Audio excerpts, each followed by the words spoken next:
Good afternoon and welcome here to the National Bowl Weekend for 2020.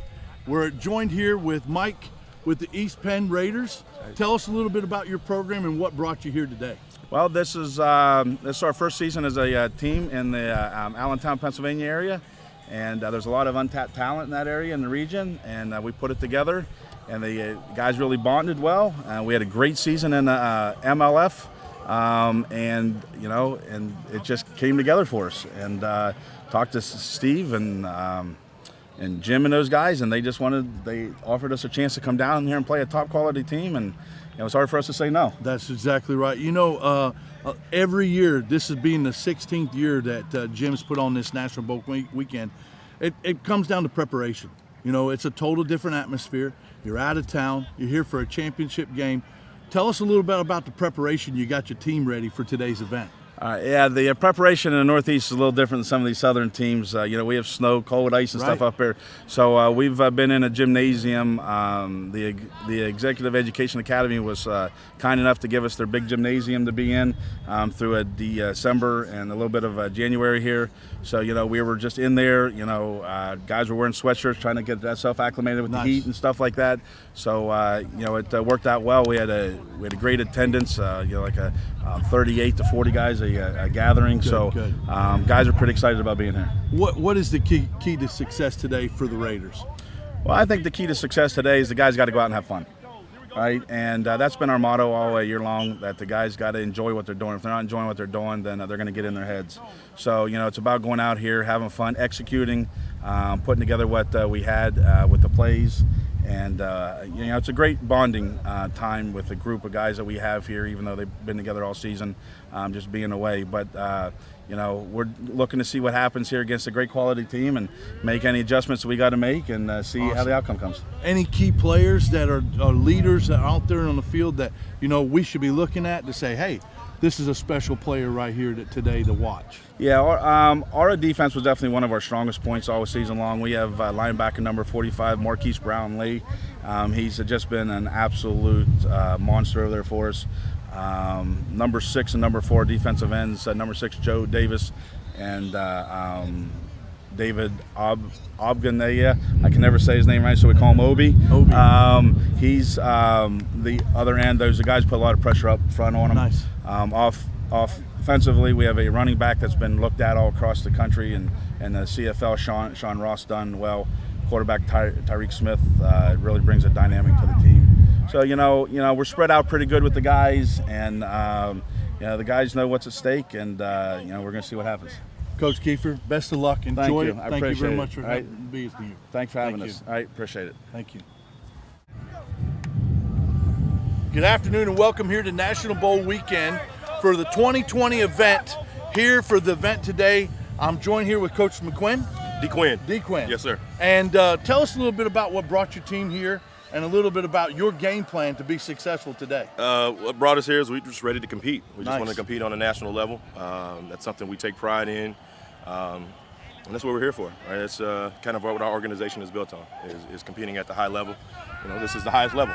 Right? Tell us a little bit about your season this year. Well, we only lost one game where we played in the GDFL, lost in the championship game. We had our ups and downs, but overall we were able to get some W's, right? Nice. And only took one loss, and we actually beat the team that we lost to. So we didn't accomplish what I wanted to accomplish, obviously, but we're going to try to take care of what we need to do today. Any of the key leadership players that we need to look at to say, hey, these are some of the players that are going to help separate them from the others when it comes to helping provide that victory today? There's a couple of guys that stand out, but we have a team full of leaders, to be honest. That's the culture, right? It's a part of being competitive and competing at a high level. But if I just can think of a couple of guys, Keon Bohannon, number 5, who is our running back, Jawan Turner, who's one of our offensive linemen, who's exceptional. Chris Murray, one of our defensive linemen, right? These guys, to me, if I would start any team, these guys would be the first 3 guys I would call. Nice. And try to get on the team. Coach, enjoy it. Best of luck Appreciate to you. And best of luck to the Bulldogs. Thank you. Thank you Appreciate very you. much. Thank you.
Good afternoon and welcome here to Florida, here just north of Orlando. We are at Lake Brantley High School for the National Bowl Weekend 2020 event. My name is Dale Gloster, otherwise known as Coach G. I'm the head coach for American Football Events Team USA. My co-host commentator, for those AFE people out there that know, Mr. Steve Weed with Weed Media, to here for our Weed Media production. The first bowl game today at 12 o'clock will be the Orange Blossom Bowl. It is our USFA National AA Championship with the East Penn Raiders and the Middle Tennessee Bulldogs. Each of these teams came in here with a great record, had a great season. The East Penn Raiders were the 2019 MLF American Conference runner-up with a record of 9-3, had a great season. The Middle Tennessee Bulldogs are the 2019 Gridiron Development League runner-up and the 2019 record of 12-1. We've got two great matchups today. Both traveled here very well, both with a strong-looking roster, each about 40 deep on both sides of the field. As we prepare for the coin toss, the captains are coming out to the field to get ready for the coin toss. And we welcome you here today to the wonderful area of Florida. The weather's about 78 degrees, partly cloudy with a beautiful sky. And we'll get ready for this coin toss to start this game here just in a brief minute. Yeah, just like you said, all the teams here that are here this weekend have earned their way here, whether it be through good regular season play. And so any team that you see playing today is definitely going to be a high-caliber, quality football team. Most certainly. In the last few years, we've really seen games that literally come down to the last minute. The competition level is matched up very well, and Steve, we've been traveling a lot and seeing a lot of competition, but all these players out here are here for the love of the game. They actually had to pay their way to get here, and that you know as well as I do, it takes a lot to travel when it comes to minor league semi-pro football and what they actually put into it. Well, 100%. And, people always got to remember, these guys got to work on Monday, just like everybody else. They're paying to play. They're coming out here. They're getting their lumps, their bumps and bruises, and they're going right back to normal life just like you and I. So they're really doing it for the love of the game, the passion, and that's really what you love to see. That's what football's all about. And ladies and gentlemen, this time to honor America, if you please stand. At this time, we'll have our national anthem, and please join us as we have the national anthem, our flag down to our left at the end zone.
All right, it's time for some football here today. Steve, over the years, we've actually seen a lot of the special teams make a dramatic part of this game down here in National Bowl Weekend. Very important for the kicker, the special teams. So we'll get this game started and actually see what we can do with the special teams. Yeah, I think special teams is one of the most underrated parts of football, really, just in general. Games can be won or lost with special teams. One big mistake, one big return on a kickoff can really change the momentum and the flow of an entire game. So definitely something that they need to take seriously, and it's very important. Ladies and gentlemen, we'll actually have 3 National Bowl games today. The first one here being the Orange Blossom. We'll follow this at 3:30 with the Palm Bowl, which will be our National Football Events AAA National Championship with the Texas Colts and the Marlboro Shamrocks. That'll be a very good game. And then tonight, our featured game will be our American Bowl, North American Bowl, the USFA National Championship with the Detroit Ravens and the Virginia Crusaders. Hope you enjoy this afternoon's game as we kick off the Yeah, that's definitely going to be one of the better games that we've got on the docket. The Detroit Ravens have got a great reputation for being a really stout football team, and the Crusaders are multiple champions, multiple-year champions. So that's going to be a great matchup. All right, here's the kickoff. The Bulldogs will take it at the 8-yard line. He's got a good sideline. He's got a good hole, as we just talked about the return. And he'll bring that back to the 48-yard line, where it'll be 1st and 10 from the 48. That was a fantastic return. Almost 40 yards from the time that he caught it to the time that he got tackled. And they're going to start with great field position just before the 50-yard line. And that was number 4, Bohannon, on the return. He definitely has some speed. Oh, yeah, that dude's got some wheels for sure. He's one of our featured players to see and watch today. Actually, there's brothers out there, 2 of the Bohannon brothers that will be playing. Looks like on the roster they're both on the offensive side of the ball. We're in quad to the right, 4 wide. Quarterback keeps the ball. Pressure's on. He'll keep it up the middle for about a 1-yard gain. That is by number 12. pick up a 1 on the play, second down. Who is that? Who's quarterback 12?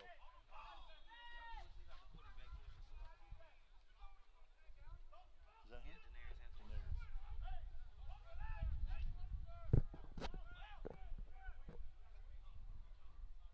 We're in shotgun formation, waiting on the snap, 2nd and 9. Little inside zone play. He'll pick up another yard. It's going to bring up a third down and long, 3rd and 8 from the 49-yard line.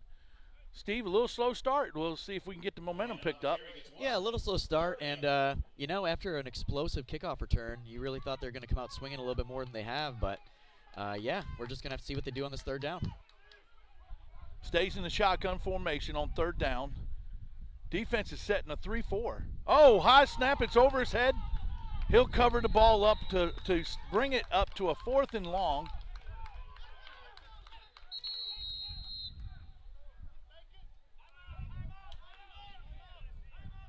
Timeout Black.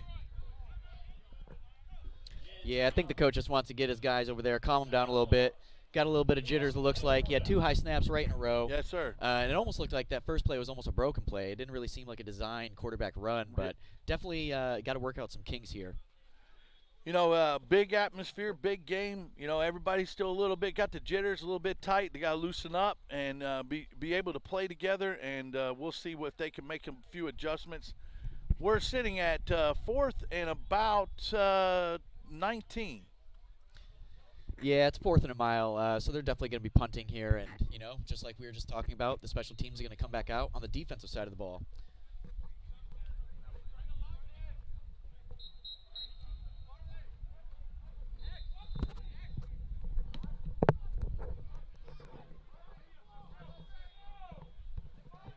I want to see if it switch sides.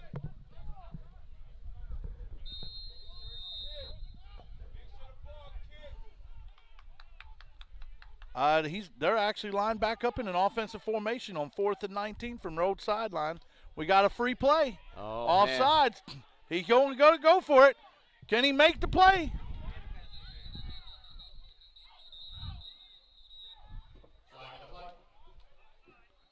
Offsides on the defense. That'll add 5 yards to that. It'll still bring up a 4th and a long play. Boy, definitely a different strategy. Yeah, there. a little gutsy call on your own sideline, on your own side of the field. And then once again, it may not be a situation where there's a punter. That very well may be the case, and got to be honest, I thought that might have been a little bit of pass interference there, and they almost got away with a nice gain. Once again, lines up in the shotgun formation. It'll be 4th and long, and they'll actually go for it again. He's going to pooch kick it from that position. Short, high kick. Everybody gets away.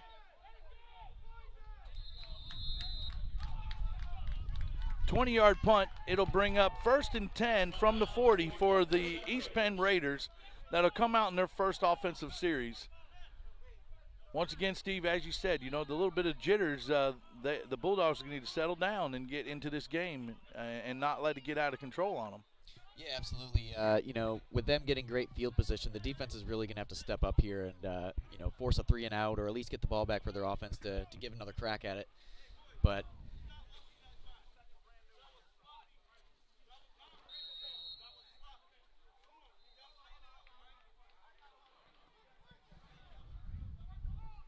Bulldogs look like they're in a 4-3 defense. The Raiders will line up in a double shotgun formation. Once again, bobbled snap. Quarterback takes the ball. He'll keep it. He'll break to the outside. He'll pick up about 4 yards. That'll bring up 2nd down and 6 from the 44-yard line.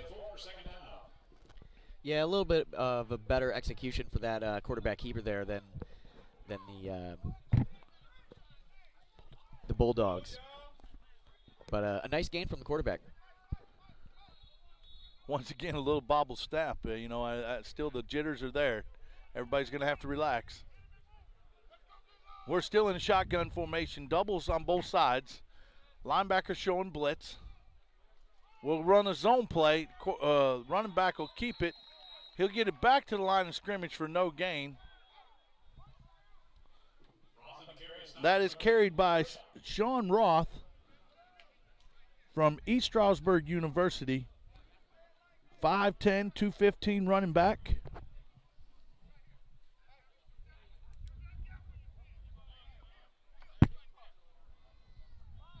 We're now at 3rd and 6 from the 44-yard line.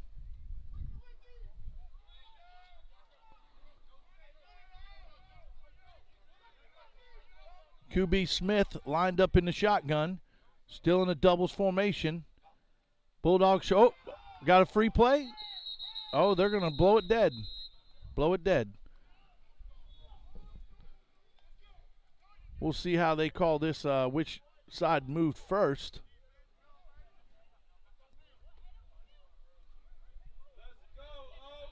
Looks like it's going to be marked off on the defense. It'll bring up a 3rd down and 1 from the 49-yard line.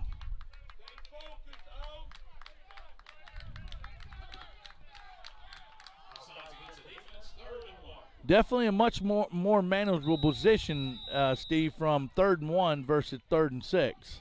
Oh, 100%. It changes everything from your play calls to your strategy on how you're going to pick up that 1st down. So they've definitely got a lot of options. And with the way that the quarterback's able to move the ball with his feet, shouldn't be a problem. Shotgun again. Smith, high snap again. Oh, they pick it off. Number 3 for the Bulldogs. He will take the loose ball into the end zone for the touchdown. Defensive touchdown by number 3. Chris Dansby with the defensive touchdown. We just got done saying, everybody's got to relax, calm down. Hard, high snap. Quarterback couldn't handle the snap.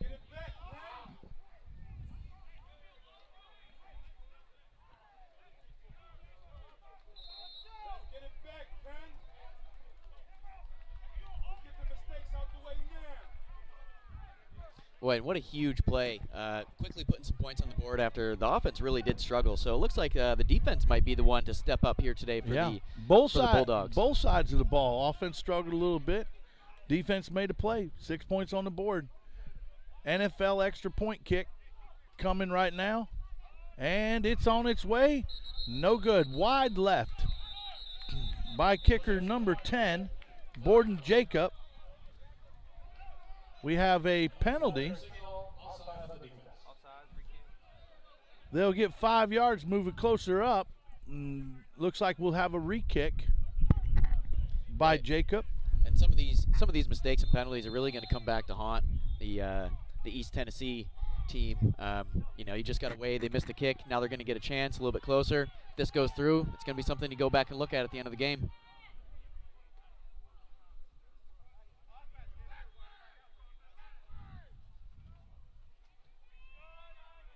I honestly don't know how that actually went through when every one of the Bulldogs were in the face of the kicker. But that extra point, as you said, could make a difference in the game at the end. 1 point, and all because of a 5-yard offside penalty. You're 100% right, Steve. The East Penn Raiders have got to settle down, get themselves in the game. And here we are at 11-14 in the first quarter with a score of 7-0 Bulldogs. Yeah, just when you thought, they were going to get a first down on a 3rd and 1, a high snap changed everything. So we're going to have to see, what they're able to do when they get the ball back and get the offense back out on the field.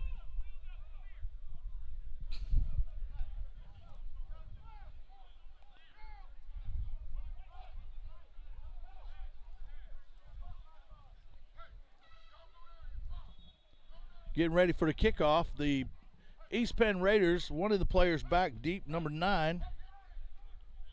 Rashad Darisaw is one of the deep returners.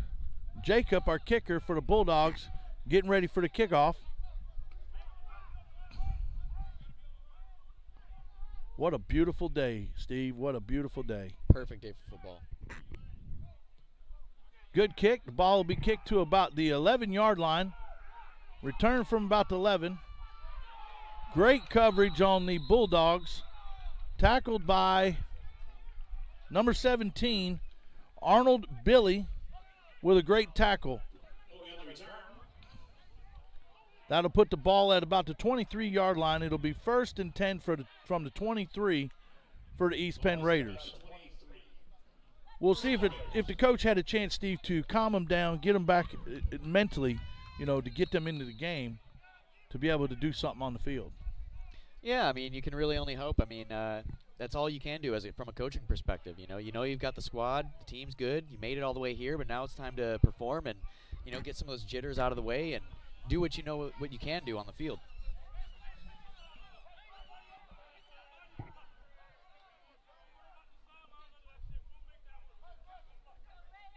Bulldogs line up in a 3-4 defense this time. We're trips to the right. We run an inside zone. He'll pick up about 3 yards. Yeah, they'll mark it 2nd and 7 from about the 26-yard line.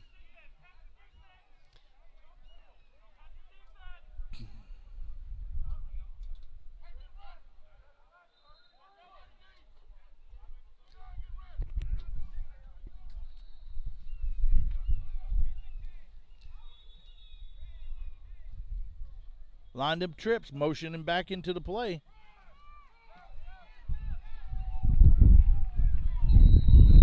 Boy, and a hard run from their quarterback there. The defense they really were on that play quick, though. They only gave them about a 2-yard gain. It'll bring up a 3rd and 5. Well, right back to where we were. Almost the same position on the field. 3rd and short. See if they're going to be able to redeem themselves from last time with the high snap, which we've already seen another high snap in this drive. So hopefully the center can keep it down and they can get the first down. Bulldogs will line back up in that 4-man front, so they'll go back to the 4-3 defense. East Penn back in the shotgun, motion back into the backfield, number 5 with a snap. It's going to be a quarterback keep behind it. Student body left sweep with the quarterback. And he stopped actually for a loss of a yard. So it'll bring up 4th down and 6.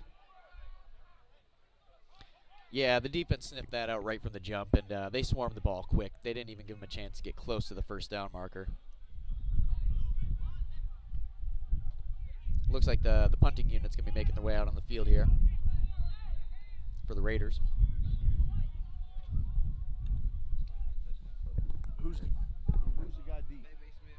Okay. Okay.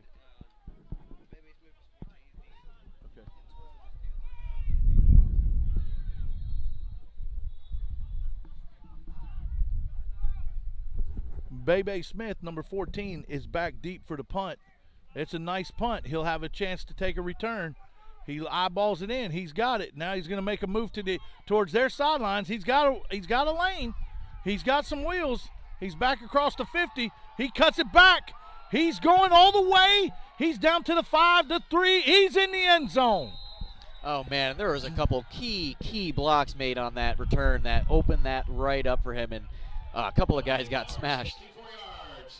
64-yard touchdown on the punt return, and right off the bat, we're 13-0, Steve, all on special teams points. We've got a turnover that scored. Now we're on punt return.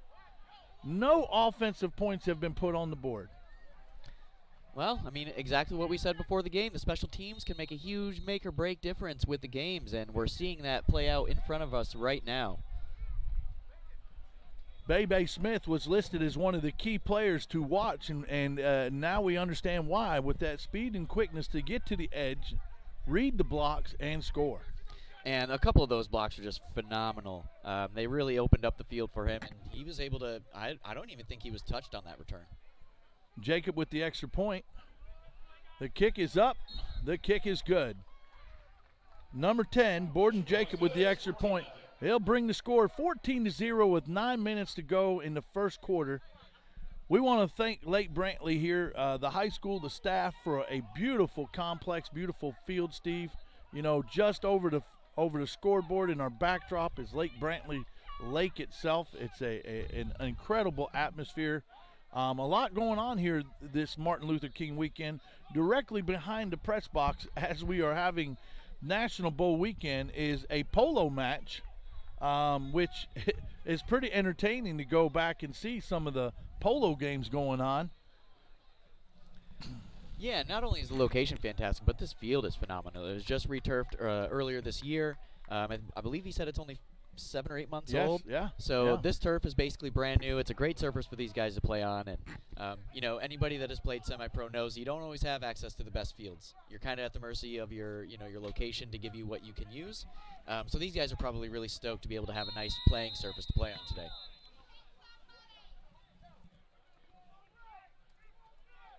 Jacob lined up for the kick.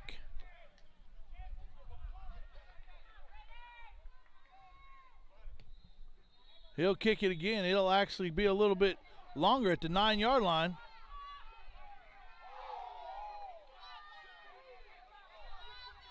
Few missed tackles. He'll break a few tackles, but he'll bring the ball back out to the 21-yard line. Well, I don't know how he bounced off that first one. He got rocked, and he just bounced right off and kept it moving. Didn't gain much after that, but a nice effort. You know, contact's only half of it. The other half is wrapping up. You got to finish the play. You know, you can make a big boom, but unless you finish it, it looks good, but it ain't pretty. Well, I bet you the coach is telling him something similar to that right now on the sideline. Looks like the Raiders will start the position from where they've started for 3 series now, offensively, starting their 3rd series from about the 21-yard line. They'll line up in trips to the left in shotgun formation. Quarterback Smith in the backfield. Running back number 30, Sean Roth. We have a we have a timeout again by the Bulldawgs. Steve, that's their 2nd timeout in the first quarter. Yeah, just a little curious about why they might want to be calling timeout. Maybe the coach saw something he wasn't a huge fan of on the defensive side. So he brought him in, gonna calm him down, work on the game plan, and get him back out there.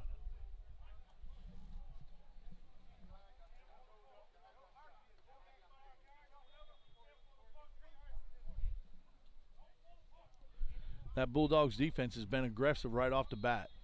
A lot of pressure in the backfield. They're kind of sniffing out the plays that the quarterback is trying to create.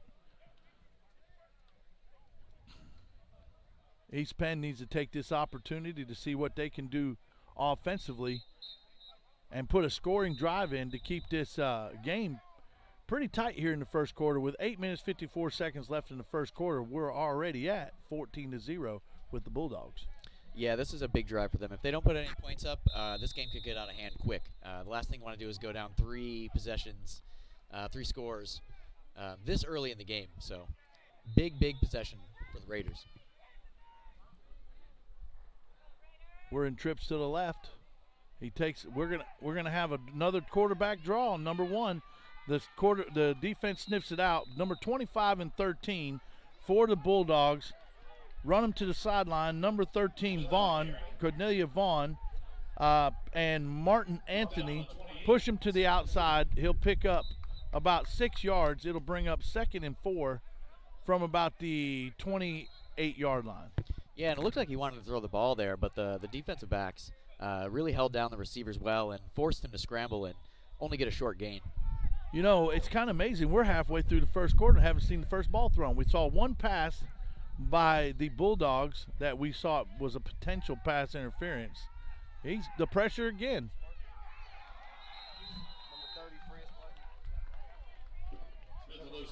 Sparkman was with the pressure, number 30, Fred Sparkman, and he'll actually lose about 2 yards. It'll bring up 3rd and 6 now. He's wanting the opportunity to throw, Steve, and he just, I don't know if he's feeling the pressure too quick, not wanting to stay in the pocket to try and make a throw. Well, I think it's a combination. I mean, they're definitely getting some penetration on the defensive side, forcing him to move around quicker than he even wants. And that's leading to some poor decisions and some loss of yards here. So I think the O-line's really got to step up and give him a chance to throw the ball. Defense lines back up in the 4. It looks like they're in a 4-2 and a cover 2. They're in trips to the left. We got a lot of movement on the line. We'll see if the offense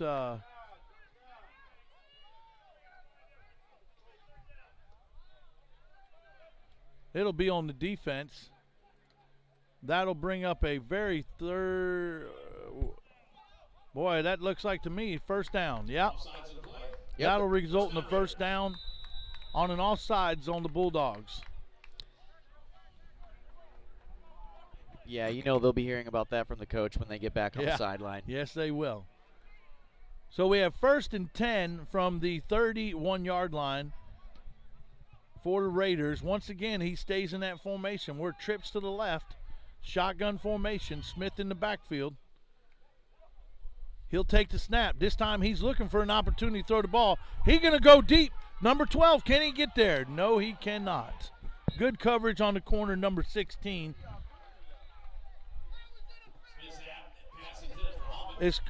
Escobedo Vincent.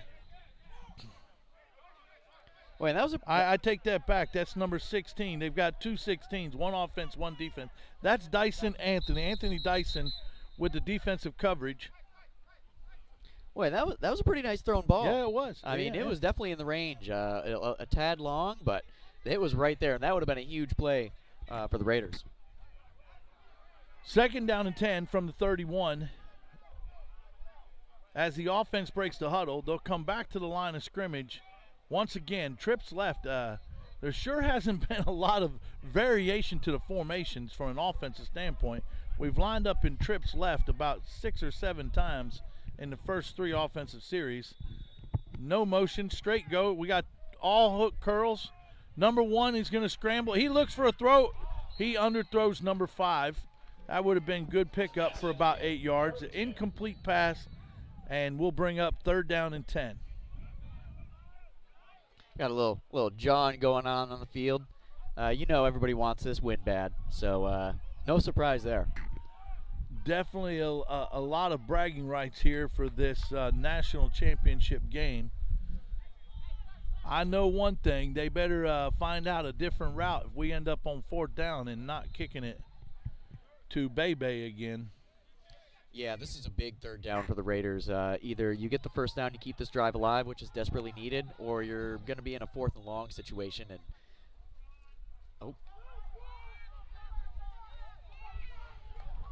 had a little confusion there. We heard the whistle from the polo match, and a couple of the players had stopped their routes. Steve, somebody's messaging saying check the scoreboard online. It looks backwards. Should be Bulldogs 14, Raiders 0. Is it? Yep. It's backwards or it's right? It's backwards. Okay. I just had the wrong. give whoever it is a shout out. Timeout on the Raiders. We're in a 4th down and 5 situation. They'll take a minute to look at this to see what they can do. They don't want to get any deeper with the score, especially on a 4th down opportunity to be punting towards Bebe. Just want to give a quick shout out to one of our viewers that had just messaged in and helped us correct an error. Thank you so much. We appreciate everybody who's watching. Getting great numbers here on the live stream. Thank you all for the support. Just want to give a shout out to our sponsors and our supporters. AFE Team USA, Steve Weed Media, National Football Events, and RWB Sports. Definitely helping us put everything together today, so we really appreciate all of the support. Yes, we do. And it's a great opportunity for a lot of the fans that can't make a long trip all the way down here to Florida. We're sorry you're missing this incredible weather, but at the same time, we're glad that you're able to join us and watch these National Bowl games. You got 3 great matchups today, 2 tomorrow. The next game, the Texas Colts and the Marlboro Shamrocks, 2 great organizations, been around a while, have had a lot of success. And then our featured game tonight, the North American Bowl, the Detroit Ravens and the Virginia Crusaders at 7 o'clock. You're not going to want to miss these opportunities with these bowl games to watch them today. Here we go. We're on that 4th down punt. He gets the punt off. He's got a good deep punt. Great punt. He stutter-stepped. We may have another edge. There, blocking the back. He'll definitely move the ball back on that return. He'll run that back for about 12 yards.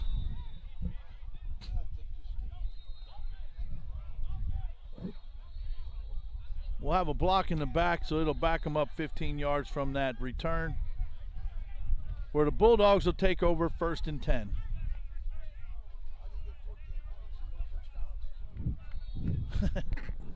Riddle me this. It's called defensive points and special team points.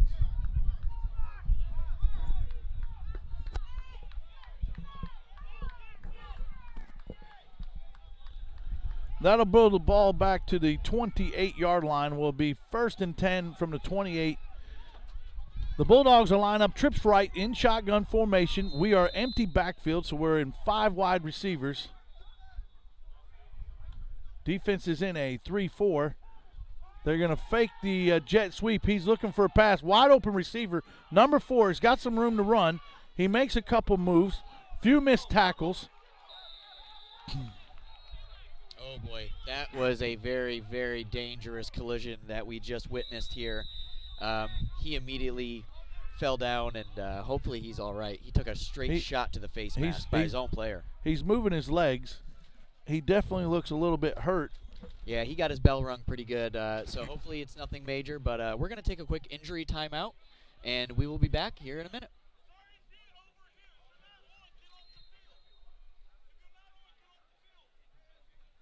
Clear.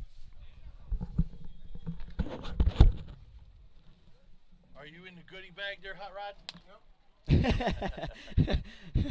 Boy, did you see that? I actually didn't. I saw the collision, but I was watching the running back make a cut. The dude made the cut, and as soon as he did, the 2 guys were trying to converge on him, and as soon as he cut, they both missed him and smacked face masks. Face mask to face mask? Yep. Sort of like crowned a face mask for the guy that, yeah, he got his bell rung good. You were East Penn offensive coordinator. What would you be doing now? Well, he literally, I even said it on the live stream. He has lined up at least 7 or 8 times in the same formation. He's lined up trips left, trips left, trips left. There's no motion. He's not changing anything. And the quarterback, he's not staying in the pocket to make the throw. As soon as he feels the slightest pressure, he's trying to run it. Tennessee's got more speed. They get big old linemen, 5 big ones. They better find out if they can run the ball, if they can power run here. Because they're playing 5 DBs. You ready? We're glad he was able to walk off the field on his own. And we'll bring it back live here. The Bulldogs will take over. It was a great pass and an extended play with the run. Number 5 with the carry. Quarterback pulls and keeps it.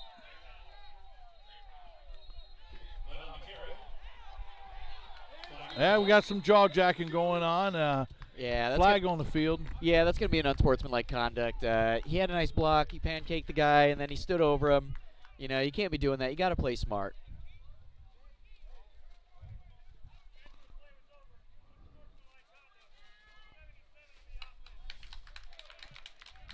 Yep, exactly what you said, Steve. You know,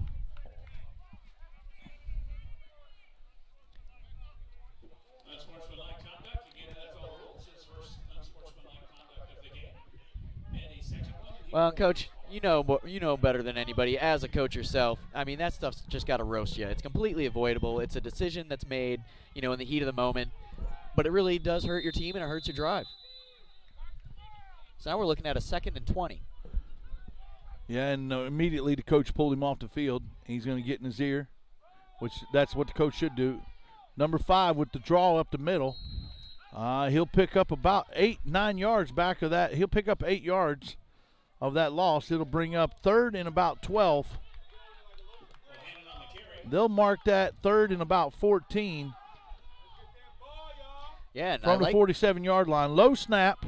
Quarterback keeps.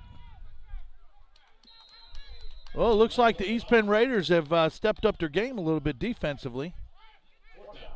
Boy, without that penalty, though, that would have been a first down easily with that 8-yard run and then that second short one. So you can see how that penalty is already affecting this drive. Steve, I'm not sure. I don't think they actually have a true punter. He'll line up in an offensive set, and the last time he actually pooch kicked it himself. So we're 4th and 9 from the 42-yard line. He's looking. They're going to get to him, and he's going deep. Oh my gosh! Oh my God! What a play! Can you see that? Oh my God! What a play! What a pass and what a catch! Well, breaking tackles in the backfield. They had him sacked for a loss. He scrambles out, makes a pass for. We were about 40 yards right at it. We were at the 42-yard line. We're down to. They're going to mark the ball at the 4. We're a 38-yard pass for the first down. We're 1st and goal from the 4-yard line. Inside zone play. The East Penn Raiders are there to stop it. He'll actually lose about a half a yard. It'll bring up 2nd and goal from the 5. Boy, a little bit of a desperation pass there, but what a well-thrown ball, and the receiver went up and got it. Great hands, and what a huge gain on 4th and 10, I think it was. Yeah. A huge play. And now it's time for the Raiders to bend and not break here with a goal line stand. Fumble on the play. Ball's loose. What a defensive play, Steve. Oh, bending and not breaking, and they get the turnover with a fumble recovery by the defense, and that is exactly what the Raiders needed. That right there keeps a game. That gives you some momentum that they need to capitalize on. You know, to get beat on the 4th down play. Stay tough on inside the goal from the 5-yard line. Bobbled snap, force a fumble, and a recover. So we will actually now be East Penn, 1st and 10 from the 10. Unbelievable change. The momentum in a football game can change on any one given play, and we just witnessed that here with that fumble. You know, if you give up that touchdown there, this game starts to get out of hand. The defense stepped up and has given their offense another shot to keep them in this thing.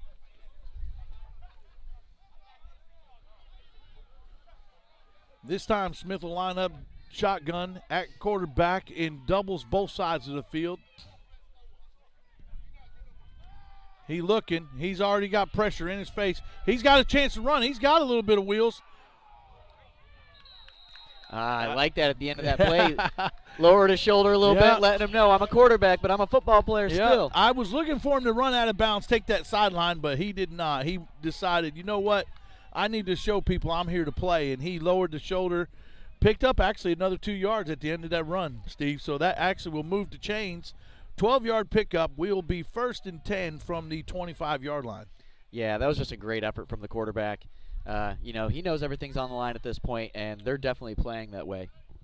Once again, that pressure, though, man. I mean, he did not have no time. As soon as he takes his snap, he's got somebody in his face. And, you know, pregame, when I had the coaches interview, You know, the coach for the Bulldogs told me, said, I got a lot of speed and a lot of pressure coming off my edge, and we're witnessing of it right now. And there that speed is coming off the edge, both jumping off sides. So offsides on the defense should result in a 5-yard. Oh, they're going to say there was movement on the offensive line. False start against the offense, push it back 5. False start on the offense. They'll back them up 5. It'll be 1st and 15 from the 20-yard line. Yeah, 1 step forward, 2 steps back for the Raiders here. You know, as soon as they get a little bit of momentum going, it seems like either a penalty or a bad play or something keeps pushing them back. But they've got to be able to string multiple good plays together to get the ball past the, midfield for the first time in this game. Yeah, the little 2-step dance going on there, huh?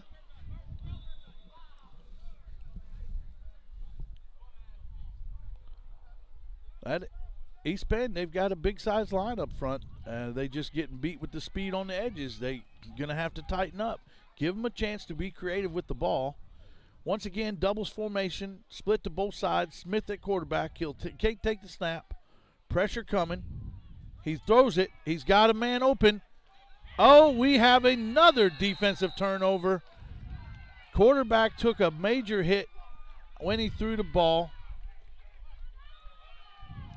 Throws an interception. It'll turn over the ball. Once again, the Bulldogs will take the interception at the 42-yard line. It'll be 1st and 10 from the 42 for the Bulldogs.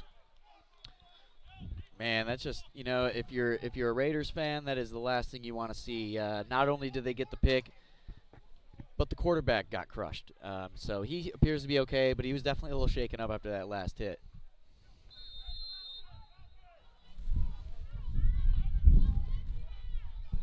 It's already been fixed.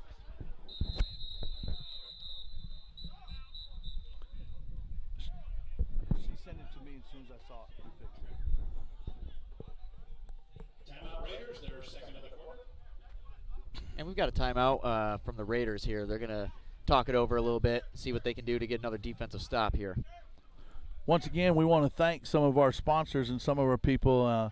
We, as a coach and of the organization, American Football Events, we have a lot of our players that will be playing here in the next few games. And want to give a shout out to them as they're watching. Big Swole here on the camera and Coach G on the mic as we bring you the commentating and broadcast for this live stream of National Bowl Weekend. Man, we can't ask for a nicer weekend. We're sitting here in about 78, almost 80 degrees. Blue skies, just a wonderful day here at Lake Brantley High School in North Orlando at Altamont Springs. A lot of these teams are staying here in the Orlando area. Here we go. Bulldogs quarterback keep. He'll roll to the right. The defense will be there to stop. He will gain nothing back to the line of scrimmage. So we'll call that 2nd down and 10. 2nd down and 10 from the 42-yard line. Yeah, this is a great physical football game. A lot of hard runs, a lot of hard hits. The Raiders are definitely not going to lay down and let them just run away with this thing. Raiders are lined up. Look like they're going to bring it. We're in four-man front, and he's looking to throw the ball. He's got no pressure, plenty of time to throw it. There it is with a pick. Saw it coming. He didn't see it. He'll actually bring it right back over the line of scrimmage.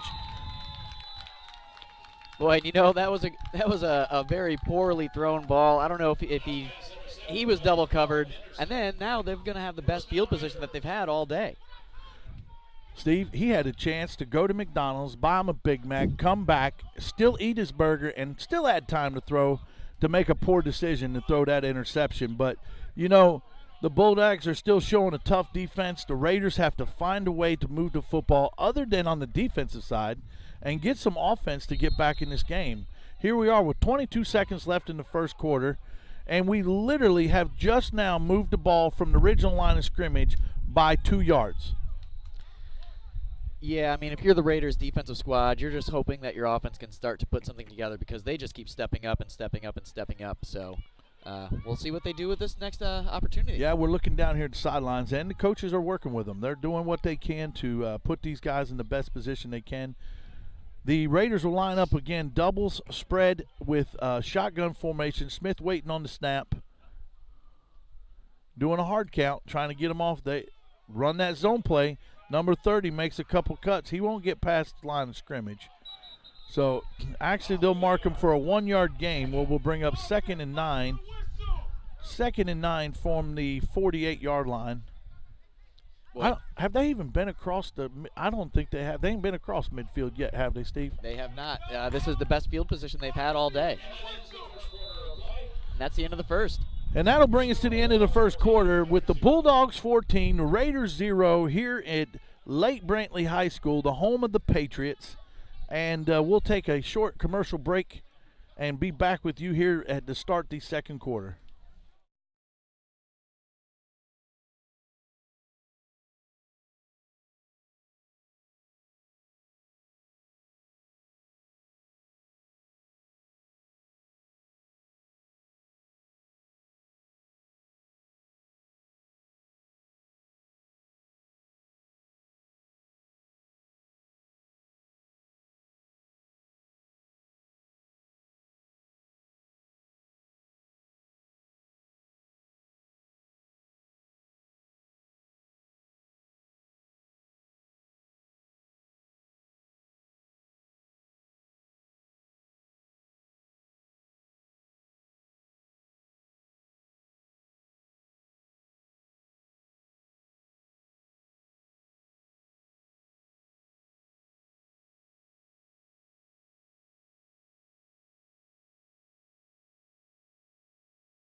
We're back live to start this second quarter.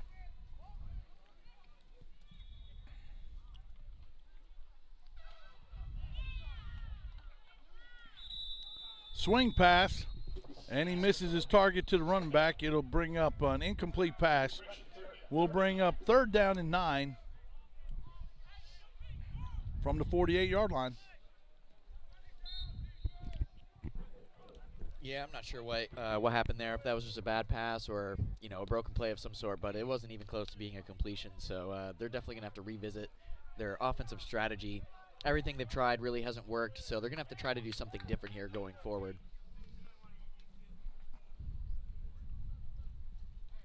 And honestly, other than the quarterback scrambling, we haven't seen a whole lot from their running back. So I'm curious when they're going to start trying to run the ball, possibly. The few times they tried to run the zone play with number 30, all he got to was line of scrimmage. So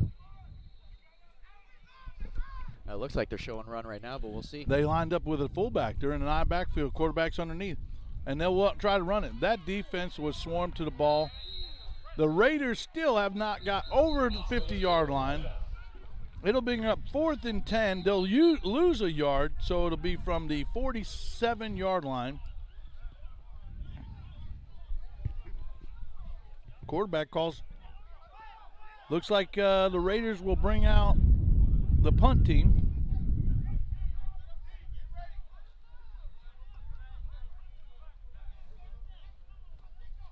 Well, there's a lot of passion on the field right now, Coach. Both of these teams want this game real bad. Let's see what they do on this 4th and long.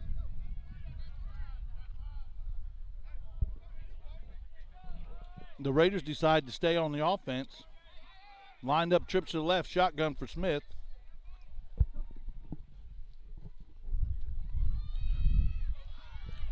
He's feeling pressure. He's still wanting an opportunity to throw.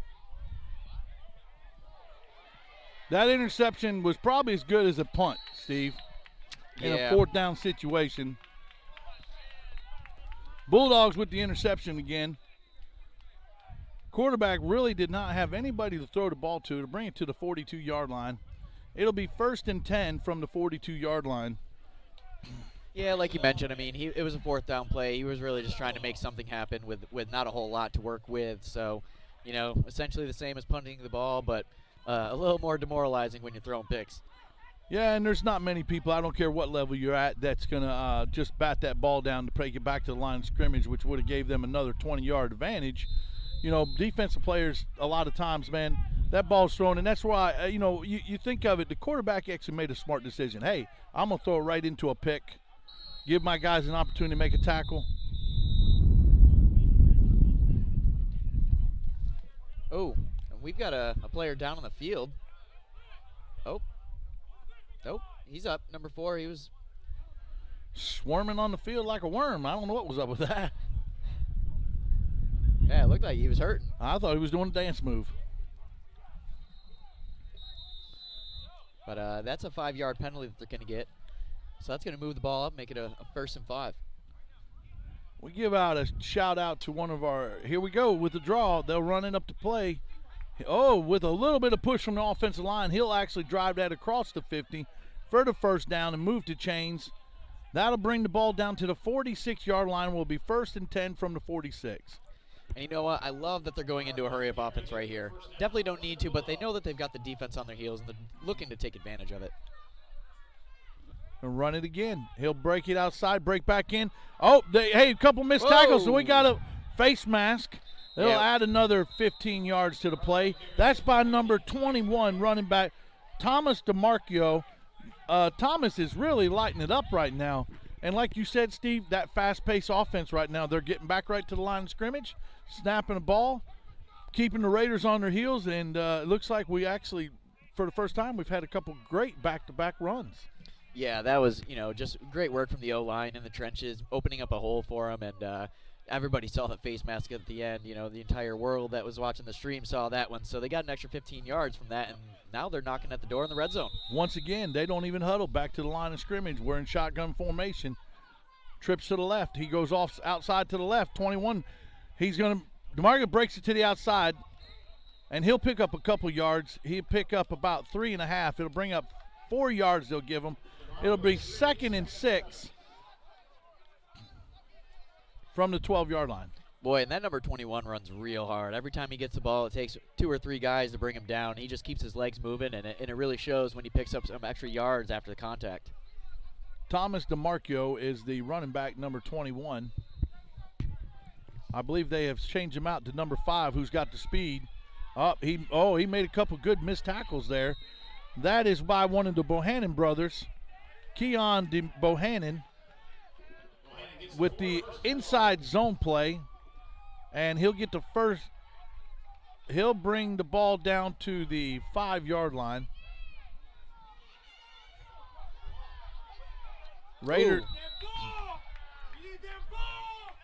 Raiders will storm the offense, stopping the quarterback in the backfield for a 1-yard loss. It'll bring up 2nd and goal from the 6. Yeah, we got a little injury timeout going on right now, and boy, when that play first started, I thought it was a touchdown for sure. The Raiders weren't fully set, but they were able to get some pressure through the line and make a big stop. We've got number 23 kind of limping off the field here. Hopefully he's all right. That is Carlton Henderson, one of our defensive guys for the East Penn Raiders. They'll throw a substitute in. Looks like it's either going to be a knee or an ankle. I mean, the way he's hobbling on it. They're checking him out now. Yeah, like we mentioned before the game, all of these guys, they're not paid professional athletes. They do have their own lives. They have their own jobs, families. The last thing you want to see is have a guy get hurt, playing a football game. But it's part of the sport.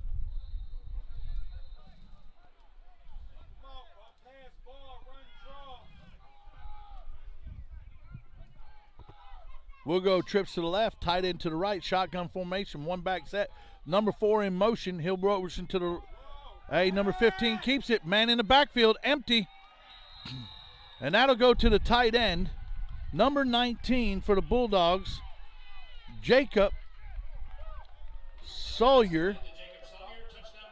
And another touchdown for the Bulldogs. Yeah, that was just a great executed play. He was wide open in the end zone. So unless he's dropping that ball, that's a touchdown all day.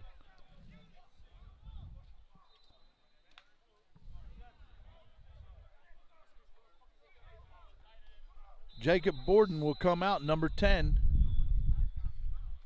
our kicker.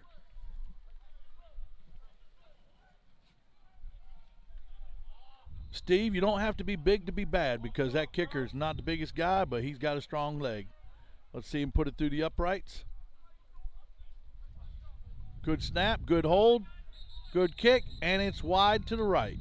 No good.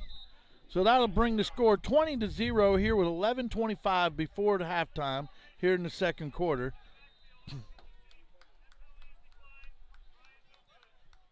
Extra point was missed, so the penalty declined. It's 20-0. Steve, anything can still happen. Let me tell you, last year we were here for National Bowl weekend. We watched a few events. We had a team that was up 28-6 at halftime and come back to actually lose in the second half. Yeah, absolutely. I mean, anybody that just watched the Chiefs game this past weekend went down 24 after the first quarter and came back and put up almost 50. Yep, 8 scores in a row. Yeah, so, you know, with football, you get a couple quick scores, whether it be a kickoff return or just a deep ball that you score in a couple seconds. Anything can happen to get them right back in this. And there's still a full second half to play, including the second quarter, so plenty of time for them to start making some moves. But they've got to do something a little bit different on offense. They've got to get the ball moving. They've got to eliminate the turnovers. We'll give a shout-out to one of our other AFE Team USA commentators that normally up here joining Steve in the box. Manny, the Cuban Missile himself. You know, this one's for you. My, it looks like apple pie. You know, Jucking and jiving. Jucking and jiving.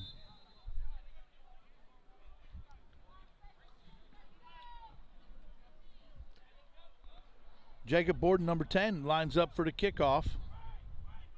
Number 5, number 9, back deep for the Raiders. See if we can get a good return right here. Oh, he squib kicks it. It's down to, we got a little bit. And he'll bring the ball back out to the 45, 46-yard line. Well, and, you know, that just kind of tells me that the, you know. Hey, we got a flag on the field. I believe it's going to be offsides on the kicking team. I would definitely decline that for the field position, Steve. Yeah, absolutely. Penalty against the Bulldawgs and the kick team. The 5 yards be added to the initial line of scrimmage. First down, Raiders. Yeah, the Bulldogs coach must, you know, he's clearly confident in his defense. You know, he's not afraid to give them halfway decent field position on the off chance that they get a turnover or a fumble right there. So they're feeling pretty confident, shutting the other team out so far in this game. So they're going to start with ball right at the 50-yard line.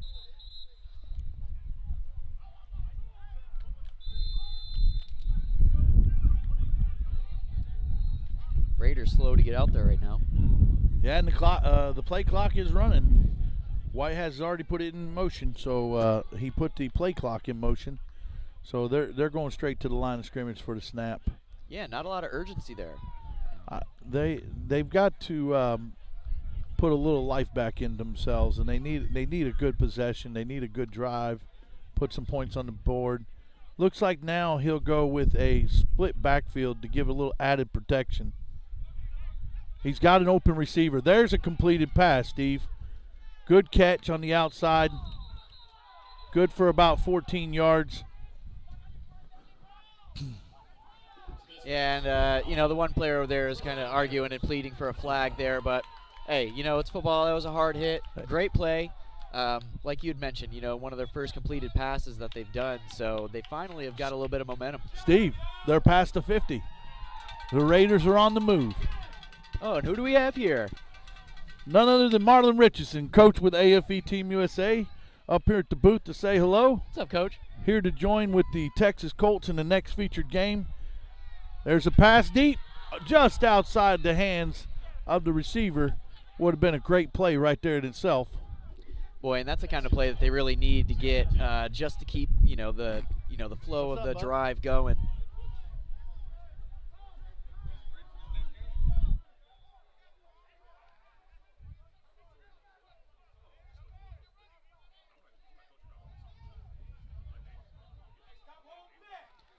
And yeah, now we're looking at a 2nd and 10 here.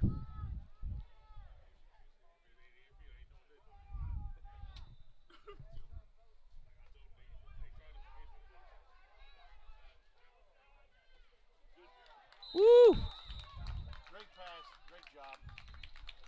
That was a great pass to the outside. We really they need that momentum. They've got to get points on the board on this drive. This is crucial. Well, and like you just mentioned, getting a little bit more protection for the quarterback seems to be working for them. Just the last couple plays, he's completed 2 passes. So, give your quarterback some time, give him a little protection, and see what he can do. Another split back set, so I think that's their strategy at this point. It's working for him. It's giving him a max protection from the backfield, and he's still finding players to throw the ball to. So he's scrambling for his life again. He'll run. He'll get about 5 yards out of that. He's quick. He is quick. If it wasn't for his speed, they'd really be in trouble. Yeah, he's been making some pretty big plays for them. Even though with no points on the board and a couple of picks, he's really been the most productive player on the squad. So luckily they've got him to pick up a few yards here and there. Big play right here, the 4th down. Yeah, and I wouldn't be surprised if they go for it here. It's the best field position they've had. They're down 20 points. I don't know what you'd be waiting for. Definitely got to go for it. Well, the defense has played good, so you can really feel confident in your defense to come up with a big stop if you really need one, if you do turn the ball over here. Once again, stay in that split backfield for that max protection as the defense brings back the linebackers into the box. Smith with the snap. He'll look for somebody to get open to give a completion, and he goes down with a sack. We'll give that to number 20 for the Bulldogs. That is Kenny Jones in the backfield for the sack. For a loss, that'll bring the ball back to the 46-yard line. Will be 1st and 10 for the Bulldogs from the 46. Yeah, and that's one of the few plays you just really don't want to give up there as a sack. You lose yardage, you turn the ball back over, so they didn't even get a crack at it. They made penetration right through the line almost immediately, so that was a broken play right from the jump. That it was.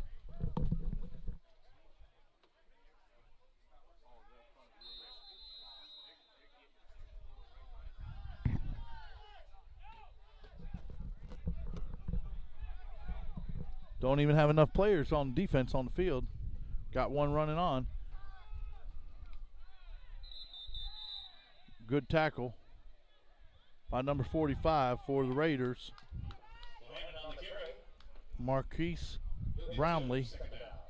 Yeah, and like you said, a little miscommunication there from the the players and the coaching staff. Only sending out 10 guys. Not going to be playing good defense that way. Once again, though, look, Bulldogs are going no huddle. Back to the line of scrimmage. Put the pressure back on the Raiders. Inside zone play again. He's got room to run. He's got the first down for sure. That is number 5. That's one of the Bohannon brothers, Keon Bohannon. And he'll pick up enough for the first down and move the chains.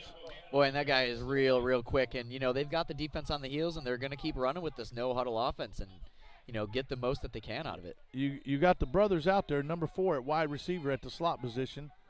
That's D'Angelo Bohannon, Keon Bohannon in the backfield. He'll get that ball again on that zone play, and he'll pick up 9 yards.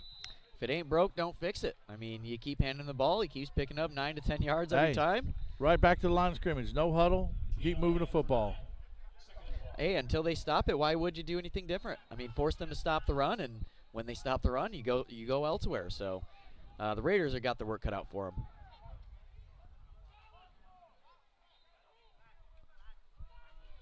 Zone play again. He's looking for his block. He'll get the first down. They'll move the ball down to the 29-yard line. 4-yard pickup will be enough for the first down. It'll be 1st and 10 from the 29-yard line to move the chains. Yeah, and we've got an injured player. I'm not sure if anybody at home might have saw that, but he got rolled up on, so hopefully he's all right. He's moving under his own power, but that's always a scary thing to see for the big guys. Right. I think actually he has to leave the field for a play. By rule? Yeah. Yep. Looks to be okay, but, oh, man. That can cause some very serious injuries.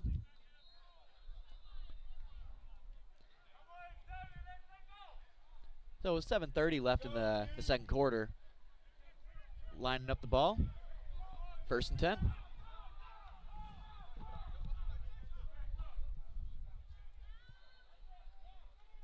Fake, he'll look for the throw. He's going to the end zone. Is it caught? It is a pick in the end zone for a touchback. Oh, my. It was off the hands of the receiver. I believe that is one of the Bohannon. Yes, it was.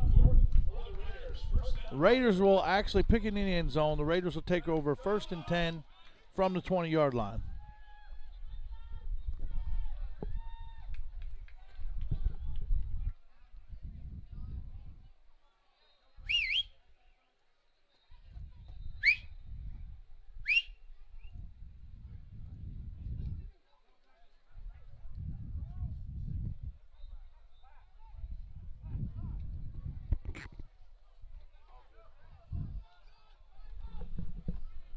Boy, and that's exactly what the Raiders needed. Every time their offense seems to, fizzle out, their defense comes out strong and keeps making stand after stand and keeping them in this game. It's unbelievable. I mean, forced fumble on the 3-yard line to turn the ball over, stopping the Bulldogs from scoring. A pick just now.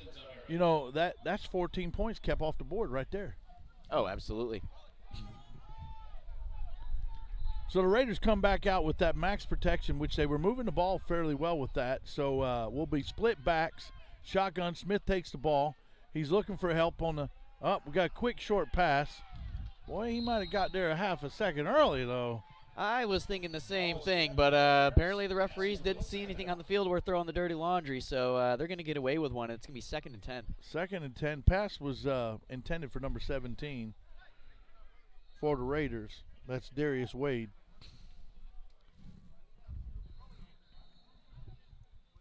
.6:55 left in the second quarter here of our first of 5 NFE bowl games this weekend from Altamonte Springs.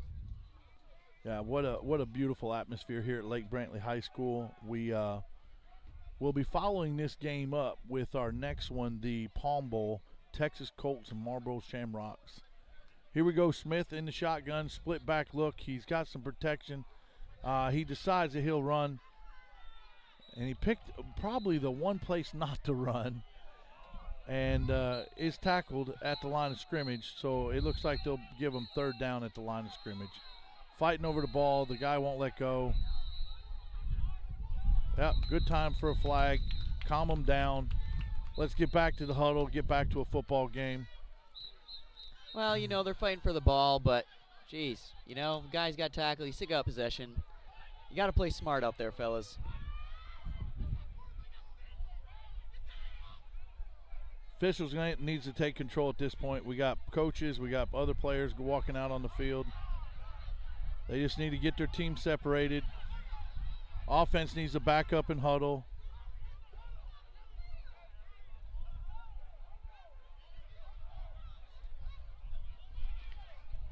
Yeah, a lot of passion, a lot of energy. Championship games like this, things get heated. That's just the football life. Well, we have a great crew officiating. We have 7 officials on the field today. The white hat worked with us last year. He's really good about making sure to maintain the control on the field. Absolutely. And it's very important to do that.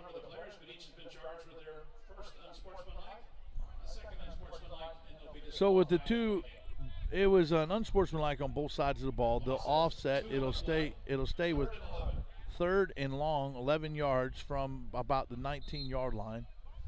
Raiders will actually break the huddle to try and complete a 1st down.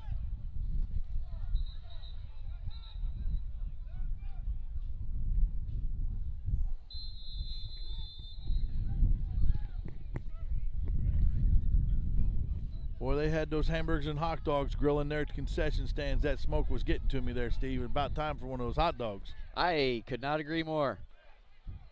Here we are, split back again, a shotgun formation, number 1 Smith, looking for somebody. He's got man-to-man to the outside. Oh, he gets him with I think he just drew him offsides with a hard count. It is offsides on the defense. That'll give him 5 yards, so it'll bring up a 3rd and 6. A little much more manageable down now. Well, if you're the Raiders, you'll take any yardage you can get, honestly, because you've just been struggling all day. So a welcome 5 yards, a 3rd and short versus a 3rd and long makes a huge difference from a play calling perspective.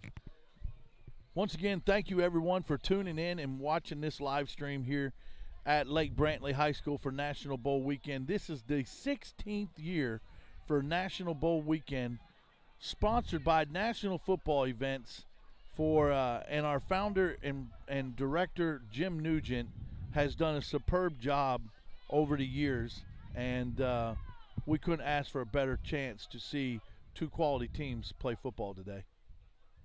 Yeah, Jim really does put on a great event. And the quality of football is great. The atmosphere is great. The location is fantastic. So props to Jim. And wow,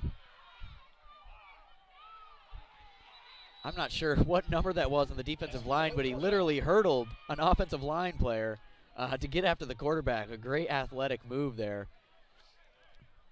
Yeah, once again, incomplete. Wasn't even a receiver. I think the quarterback just knew he needed to get rid of it, not to take the loss of yardage. They'll bring the punt team back out. And, you know, the thing that's really been strong to keep the Raiders in the game has been the defense. So, you know, put the ball back out there, let the defense see if we can hold them once again. Now we have back deep number 4, Bohannon, as one of the punt returners. Yeah, 5:21 left in the second quarter, so the Bulldogs are going to get the ball back with plenty of time to put some more points on the board, but if you're the Raiders, you really just got to minimize the damage and try to get out of this first half without giving up any more points. Starting to notice and recognize the slack a little bit of the Raiders. Didn't even have enough to get out there, had to actually wait for another player to come back. Nice punt. Takes a good hop. Bohannon, number 4. Oh, he's made 2 guys already miss. He's to the outside. Another third one missed. We got a block. He steps out of bounds. Oh, and a flag comes flying deep. Wow. The white hat throws the flag for 35 yards. That's about the best pass we've seen today, yeah, Steve. Yeah, get him a uni and a helmet and put him out there. Holy crap. Yeah, he threw that flag from deep. So a couple flags out there. A couple refs saw the same thing. It looks like it might be a block in the back. That's what I'm seeing. Yeah, like you were mentioning earlier, the officiating crew has been really great in this game. Not only maintaining, keeping everything legit, but also calling a fair game on both sides. Onside block in the play. On the return. First down.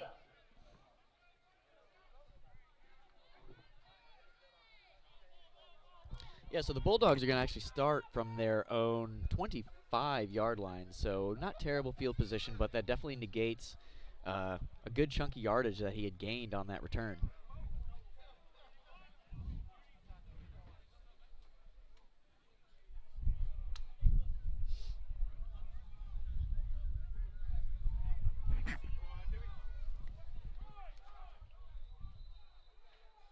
All right, so it's going to be 1st and 10 for the Bulldogs here. 5:09 left. How you doing, man?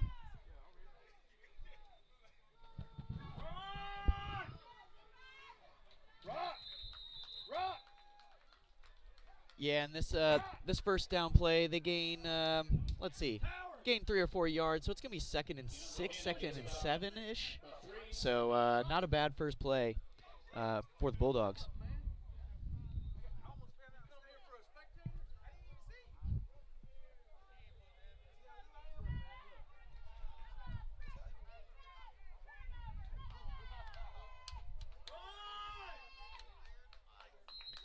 Yeah, and the Bulldogs are just going to stick to the ground here, not only working out the clock, but also working out the defense of the Raiders, just ground and pound here. And like we mentioned earlier, why fix it if it ain't broke? They've been able to get a lot of yards, and another no-huddle offensive call here for the Bulldogs, really trying to work and wear out the Raiders' defense. So it's 3rd and 2. Let's see what they do. Oh, and they're going to go deep.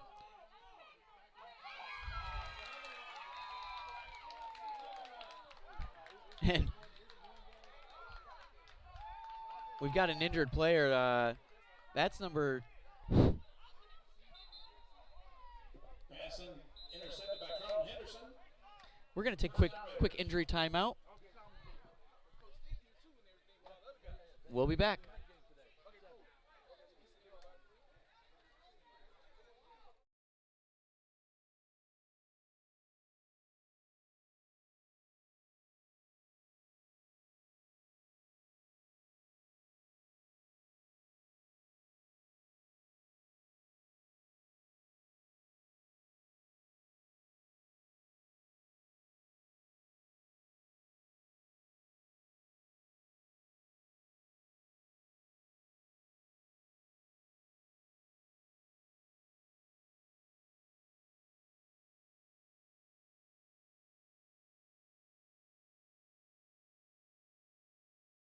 took a minute there.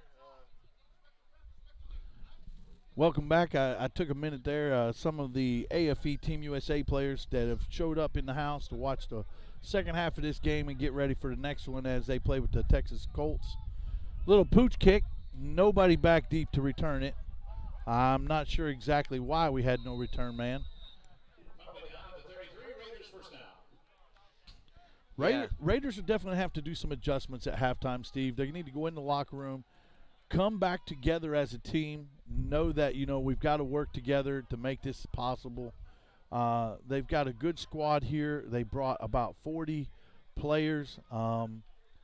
Just need to make some adjustments. Yeah, they're a little lifeless right now. I think they're a little deflated from how the first half went. They didn't have the success that they were probably hoping they would have. So if they don't come out with some energy in the second half, it's just going to get real ugly and real frustrating for their squad. So hopefully they can go, like you said, make some adjustments at the half, maybe do some things different, and come out in the second half and put some points on the board. But for now, they've got 4 minutes left in the second quarter, so plenty of time for them to put some points up before they go to the locker room. It definitely would make a much more manageable game to put some points here before halftime. Make the adjustments, come back out, make it a tighter game. East Penn right now, I think their best option is what they're doing. They're staying with that split backfield in the shotgun, give the max protection. They're trying to give Smith an opportunity to do more with the ball. He takes a snap. He's looking for an opportunity to throw. He's dancing around. He's still looking. Plenty of time. Almost another intercepted ball. That was low anyways, but the defense, the Bulldawgs are playing great coverage because they're only putting you got 3 receivers in pass coverage. And, being that max protect is not going to give you a lot of opportunities. I would dare say, Steve, being that the pressure's coming, staying in that split back look, maybe a flare out, a little bubble screen to your running back to slow down that pressure. We'll see if East Penn makes any adjustments. Right now, they made the adjustments that they need more receivers out there in the passing lane. So we're in 4 receivers now. Trips to the left, shotgun for Smith. He wants an opportunity to find somebody to throw the ball to. 2nd and 10. He throws a screen pass. We have a bubble screen to the left, number 12. He'll break at the sideline, pick up about 12 yards. That's Jordan Hallman with about 8-yard completion. And that'll bring up 3rd and about 2. Boy, and right on cue, just like you said, a little screen pass, and what do? Almost pick up 10. So great call, Coach. I have those moments from time to time. That 30 years of coaching experience on the offensive side of the ball has its moments. He may actually just swing it to the other side, and we're lined up now. Trips to the right, 1 back set, Smith looking. He's got man-to-man coverage at the top of the screen. If he's got a better receiver, he'd look for it. He does. First down. Completion to the inside receiver, number 9. He'll pick up about 6. It'll move the chains. Boy, and that was a pretty brave throw there, right in the center of the field with a couple defenders looming, and receiver hung tight, caught the ball, got the first down. He in this trips formation, he's got a one-man receiver to the backside. The safety's not playing completely over the top. He's got an opportunity. Here we go, swing route. You had a chance. He double pumps him. He makes a miss. He runs it. He's going to pick up the first down. He picks up about 15 yards. Smith with a good run. Runs out of bounds to stop the clock with 2:31 left. 15-yard completion will be 1st and 10 from the 40. I'm not sure what they're having a discussion on over on the far side. And we had a timeout from the Bulldogs. And that's their 3rd and final timeout. So with 2:31 to go before halftime, the Bulldogs 20, the Raiders 0. Stay tuned during our halftime intermission as Steve Weed Media will present some of our American football events, Team USA events that will be coming up, some of our past events, some of the documentaries and videos to show a little bit about our organization. If you'd like to find out more, to have an opportunity as a player to be involved with AFE Team USA as we travel the world, With all-star format, we normally generally take 45 players, and that's strong numbers when you have 300 to 400 players that want to register to be a part of this organization. We are a public charity event. We do a lot of public charity, community service, and then we use football more as a platform to give you an opportunity to better showcase your game on an international and national level. Go to www.afeteamusa.com and check out some of the events coming up. You can look through our social media on Instagram, Facebook. And here we go with the 2 minutes and 30 seconds left for the Raiders. Trips to the right, single back. Smith with he's going to take an automatic quarterback draw. He's going to look for something to run. He'll pick up about 4 yards. The defense swarms. It'll bring up 2nd and 6 as the clock continues to run. Boy, and that quarterback plays a real physical game. I mean, he is not afraid to take a hit, and he got hit on that one pretty hard. So He's physical run. He's definitely took some contact in this first half. We may actually just get to a 2-minute warning here and stop the clock. It looks like we'll actually stop it at 2 minutes. Yep, 2-minute warning here in the first half. Another shout out we want to let you know about national football events. Jim Nugent here with National Bowl Weekend puts on a national all-star game called the Casino Bowl. It's been around for 24 years, for over 20 years straight in Las Vegas. The first week in April of every year, you have an opportunity to register and be a part of that. If you'd like to go to Las Vegas to play an all-star game, the MVPs of these 5 national bowl games are presented certificates to be invited and a discount to be able to play in those Casino Bowl all-star games. You can find more information about that at the National Football Events website at www.nationalfootballevents.com. Take an opportunity to look at that if you'd like to be a part of the next 24th annual Casino Bowl in Las Vegas this year, first weekend in April. And reach out to Jim Nugent, the Director of National Football Events, for more detailed information. Yeah, I've heard a lot about those Casino Bowls, and they're a lot of fun from what I hear. Yeah, we definitely got to get you out there one of these events, Steve, and see a little bit about it. Here we go. He double pumps. He's going to look to the outside. He's open, and he makes a great catch. Number 12 with the great catch. He'll complete it for a first down. Good for about 10 yards. Moves the chains. He actually slipped on the play. He was going to run a corner route, slipped. Quarterback still stayed with him, threw the ball, completion. Moves the chains, clock ticking, minute 36 left.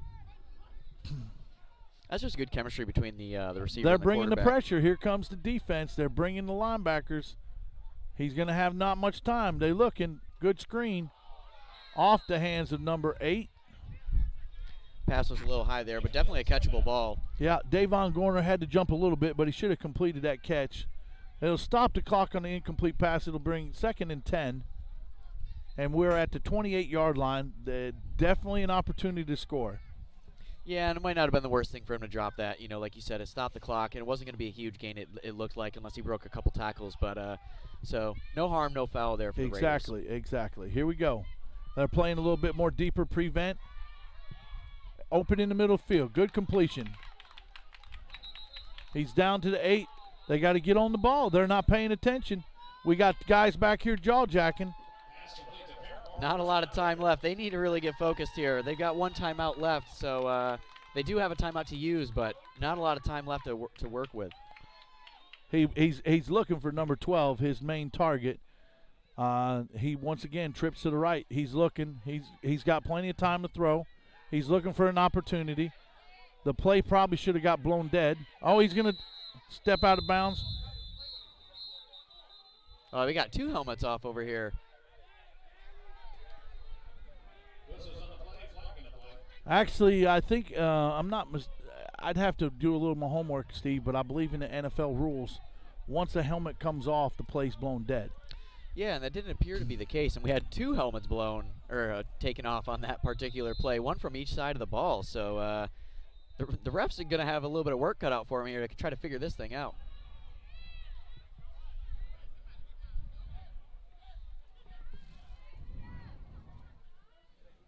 Well, I know it's a good thing I wore my shorts today because that heat and that sun's cooking. Working on my tan.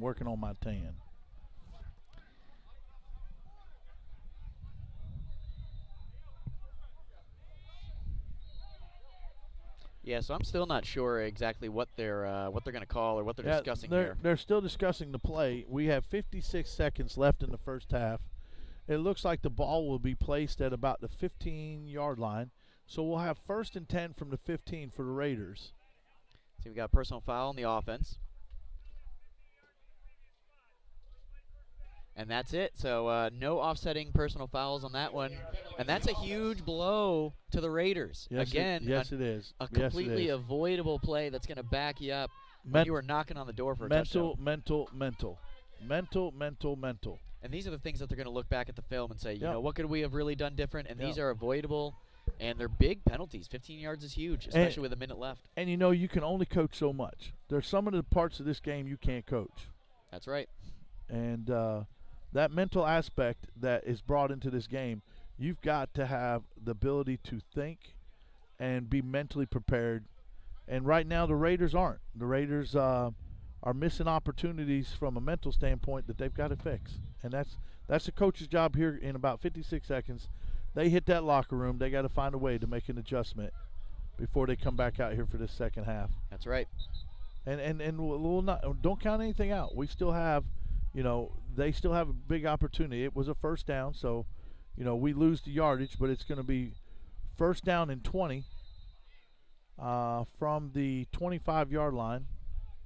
Yeah, and they still have a chance to pick up a first down and get a fresh set of downs, you know, while being in the red zone. So they've definitely got some options as far as what they can do with the ball, and they've got a timeout so they can use any part of the field. They don't have to go straight to the sideline. And we still got a couple players talking to the refs here, and I'm not exactly sure. Oh, they're moving the ball. Well, he only moved it 10. I mean, I wasn't saying nothing. Come on now. I'm a coach too now. I was like, yep, a 15-yard penalty, but you only moved to 10. So now we're 1st and 25 from about the 30. Yeah, and you can feel the frustration coming from the Raiders squad. You know, just their own play and some of the recent penalties that they've gotten. The frustration is definitely becoming apparent. When you're in the red zone, down inside the 20, and nice gain, nice pickup. Great catch by the receiver there, coming over the middle, knowing he's going to get hit. No ambition to get back to the ball. They got to make it. Yeah, there is no sense of urgency here for the Raiders.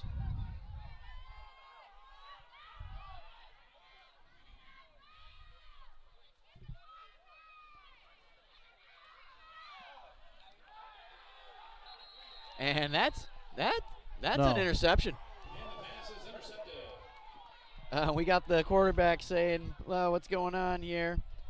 Got some discussion going with the players, but right now the call on the field is an interception. He missed his main target. Number 12 still ran a great out route to the top of the screen, to the top of the field, and he tried to force the ball inside. And the thing about the inside, Steve, is even if it is completed, that's a running clock. Oh, 100%. You know, you make that out route to the sidelines, that's a mental mistake again for the Raiders and the quarterback. And that's the things. Right now they're frustrated. They're frustrated, and that mental frustration is carrying over into the play. And, you know, from a Bulldog standpoint, they'd be smart just to get out of this half. 26 seconds with a 20-point lead, just get out of this half. Yeah, I mean, they've really got it as far as command of the game goes from a game flow perspective. They've really been able to control time of possession, field position, you know, a lot of the different they kneel it out. They're going to run the clock out, and that's going to be the end of the first half. Everybody, thank you for joining us for the first half of the Orange Blossom Bowl with the East Penn Raiders and the Middle Tennessee Bulldogs. The Middle Tennessee Bulldogs will take a 20-point lead into the halftime. And at this time for our intermission, we'll turn it over to Steve Weed Media, and we'll be back to you for the second half shortly here in about 10 minutes.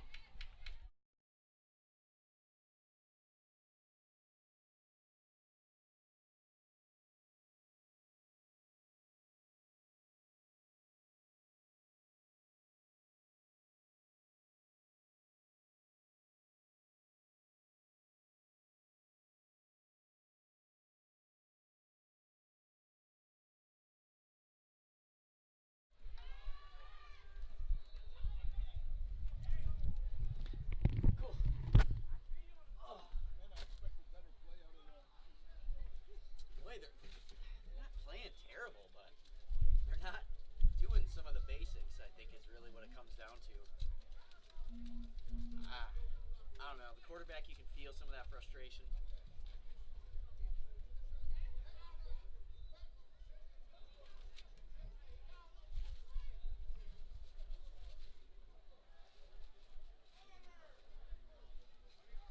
So at the end of this game, actually for all the games, we got to get out quick. It's normally, well, shit. Yeah, I'm not sure exactly what to do because we have the trophies. We got to show the trophies. I'm gonna make them come. I'm gonna tell Dan make them come up here. The interviews?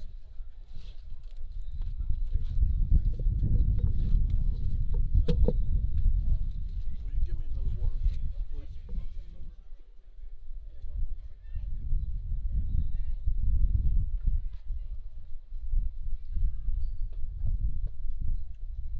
So now the question is, it's a solid question. What is the thought process of having a full wireless headset? What do you mean? Like, I'm down there, and I can hear you guys talking, and then I hit a button when you want to go to me to talk, not actually worry about filming me. Is that such a thing? You're talking about for still like a So, like, sideline interview, like we'd say, let's break it down to Sean on the Right, yeah. sidelines. He's And- standing there with the coach. And it would have to be something where I could hear you, but something where I'd almost have to hold the button down to talk, so you wouldn't hear and pick up all the noise while Like you're my just standing coach's around there. headset. Yes. That's the thing, is how do you jack a coach's headset into that, I guess, would be the thing. Well, I wouldn't even go that far. If you had a two-way radio and I could just say, hey, 3, 2, 1, go. Yeah, that could work too. I mean, it doesn't have to be The complex. The trick would be is me knowing what topic we're talking about. Well, that's Because like with the inadvertent pre-prep. penalty, or the inadvertent whistle they were calling it, with the helmets coming off, the question was the NFL rule, they The don't play blown dead. It should have been blown dead immediately. right, and that's what they said, and the guys are going, no, that's a high school rule, not an NFL rule. I go, no, I'm pretty sure that's a rule. Pretty sure that's a rule. But I was just thinking about it as I'm sitting down there, that could be a useful thing, even if we don't have the camera down on the field right away. It gives you guys a chance to breathe for a minute. Will you go start some music? Yeah. And also, will you ask him? They're asking you. Will you ask him to announce about the programs Hello? and T-shirts? Okay. Yeah. $15 and Huh? $3. What? Oh, okay. Should be. Oh, we're still on. USA and share their thoughts and memories on what makes American football events so special. What does American football events mean to you? To me, it's brotherhood. Like I said before, getting to hang out with these guys and build a camaraderie, and the new guys coming in, rookies and everything, it's a brotherhood. Just because it's a family outside of your family, and getting to meet people from all walks of life, different places, and sharing experiences and things like that. You can't replace that. It's second to none. Just getting to interact with different walks of life. American football events is bigger than just football. I mean, I know everybody says it's on and off the field, but this program truly is on and off the field. I've got to witness things that I never would have witnessed in my life just from joining AFE. The bigger picture, we're a family at the end of the day, because, this is just an event that lasts a few days. And after the fact, you have brothers, you have coaches that you can call on always. When it comes to this kind of event, this kind of atmosphere, what makes it unique? What makes AFE different from the rest? Since I found here, there's nowhere else to go. The experience is second to none. From where we stay, what we do, the event itself, the game, all the extras that we're able to do. And it's not just us as a team, players becoming and hanging out. We bring our families, and we still find a way to get practice and the event and still family time. Coach G and Miss G, they care. They really, really care about this program running strong, event after event after event, and building event after event after event. Yes, football's a big part of this, but it's really not about that. It's about building character. It's about promoting the game outside football. It's just about building up the community that you're involved in.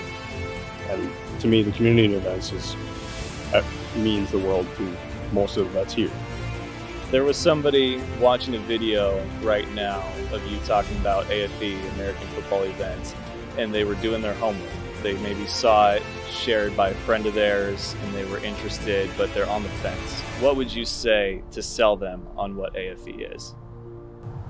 I guess just based off of my experience. So just tell them, hey, I mean, do you like to travel for one? You like to see the world? Like, this is a great opportunity for you. Gotcha. I would say you definitely got to come with your mind right. I don't sugarcoat anything. This is a brotherhood, and we will accept you in as long as you accept our philosophy. It's going to be one of the greatest experiences you've ever had, is as long as you can get on board and understand that we have a no-nonsense approach. We're here to play football. We're here to better the community, and we're here to put Team USA on the map more and let people know about our event and the experience.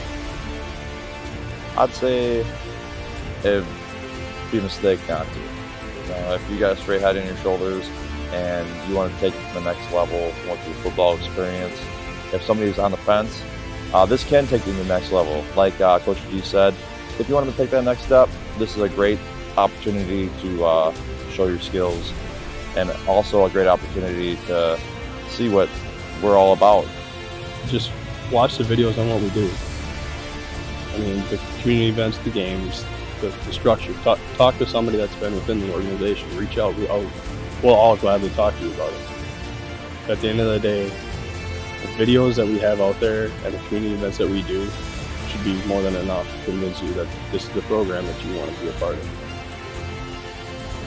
I honestly just tell them it's not like any other program. I mean, as I've said before, this is a family thing. We all love football, that's why we're here, but in the big scheme of things, the football game is the smallest thing we do. I mean, just a chance to meet these guys and build these relationships. I can go anywhere in the country right now, and I have somebody to stay with, somebody that knows going to take care of me. And it's a brotherhood, and that's what I would say. You guys do everything together, except Saturday. Team USA is a house divided, national and American. How you feel about that? We all love each other, but we all want to prove ourselves against each other. So it's going to be fun to see all these battles going on. And at the end of the day, it's going to be fun to see everyone come together after the game, regardless of the result, and just have a good time. It's bittersweet. I know what some of them can do, and I've become very close friends with them. I actually got a buddy, Vic Sweeney.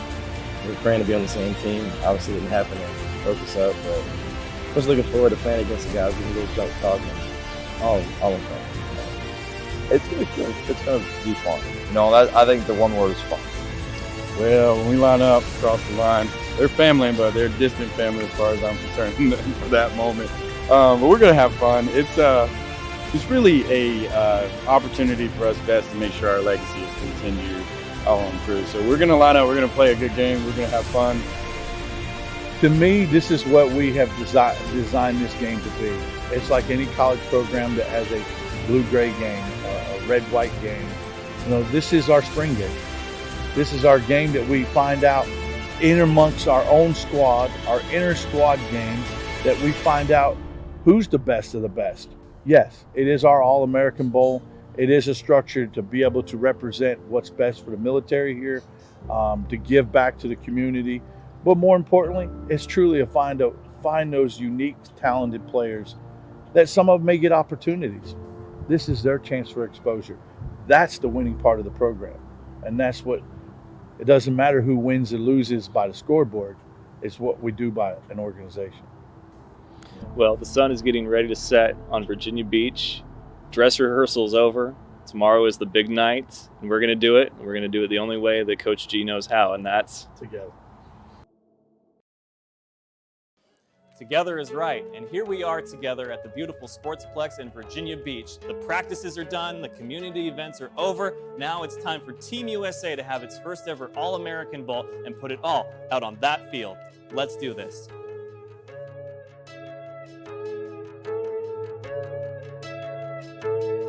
National versus American. We're gonna show how we do this. Coach G, I'm coming for you.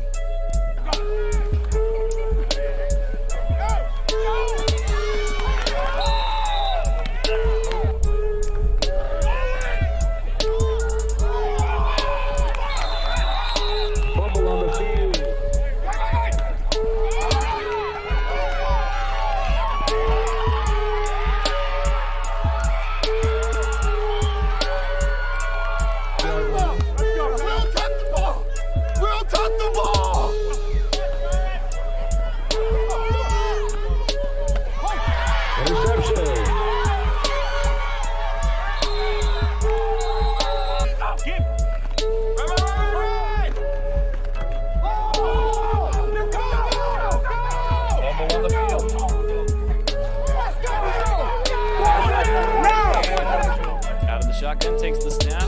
He's going to throw this one to the sideline. Oh, what a hit! Let's go! Ball! Go get it! Oh, yeah! Interception. Let's go! Oh, yeah!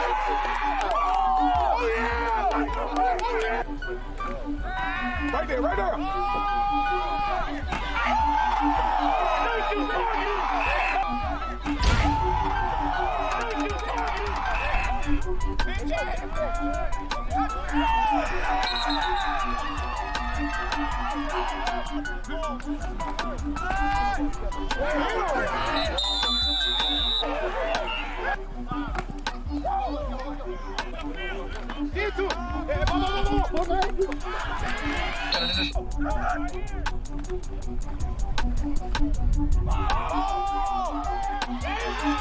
Interception on the field.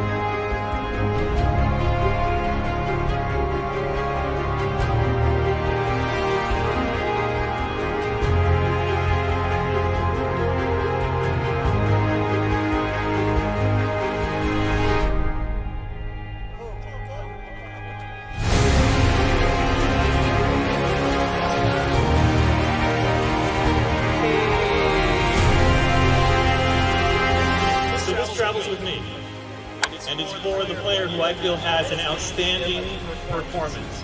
Sometimes it's the whole game, sometimes it's just the player too.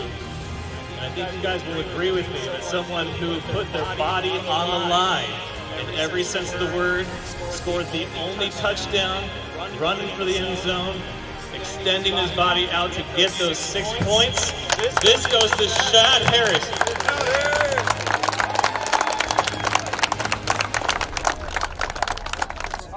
Hey, listen. Only one way to do it, that's what? Together. We are family, guys. That's what it's about. Family on 3, together on 6. 1, 2, 3. Family. 4, 5, 6. Together.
And we are back with the first of 5 NFE Bowl games for the NFE Bowl weekend. This is Steve Weed of Steve Weed Media alongside Coach Dale Glossinger of AFE Team USA. And we've got some halftime stats for you here from the first half.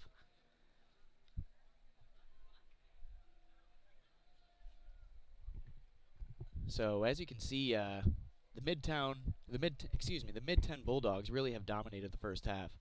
Not only in points, but in pretty much every statistical category. So they've really done a good job of controlling the game, controlling the flow, and doing all the things you need to get the score up 20-0. The Raiders, after a weak first half showing, looking not only just low energy, but not on the same page entirely. They really got to do some stuff to turn this game around. The score is getting a little bit out of hand. You know, it's 20-0 right now. Lots of time left, but their offense wasn't able to move the ball much. So if they look to put some points on the board, they're going to have to do some things different. They started doing some split backs towards the end of the second half, and it was really allowing the quarterback a little bit of extra time and protection to get the ball out. So hopefully they look to do some more of that. But right now it is all the Bulldogs just dominating every phase of the football game. Special teams, offense, defense, multiple different turnovers, multiple interceptions. So the Bulldogs really have been, taking this game away from the Raiders.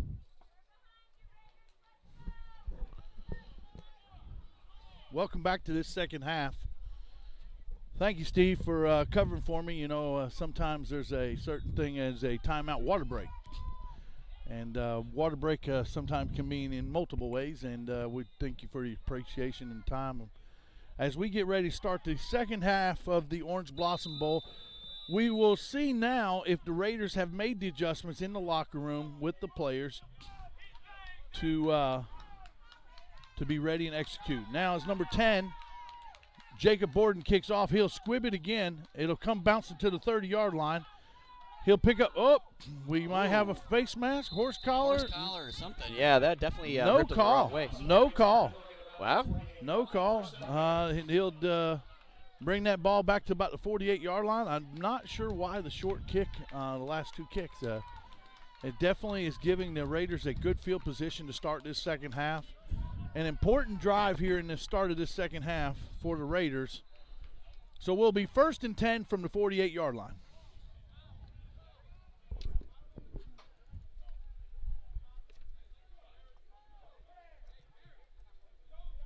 Yeah, honestly, the only thing I can really think of when you do those little pooch kicks or squib kicks or whatever is, you're A, confident in your defense, but B, maybe you're just hoping to get a quick turnover. You fumble the ball, get it to a guy that doesn't, normally handle the kick. But yeah, really, it's a questionable kind of move. But hey, the Bulldogs got this game in command right now, so really just got to trust the coach and the coaching staff. They've been doing a great job so far.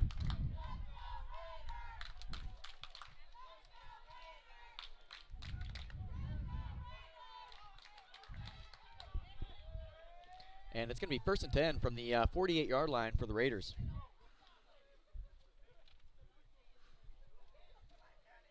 He looks to throw. Short pass across the middle, and that ball is dropped. It'll bring up 2nd and 10.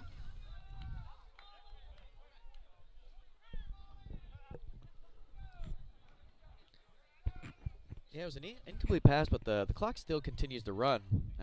Not quite sure why that is. I just don't think it got caught from above us.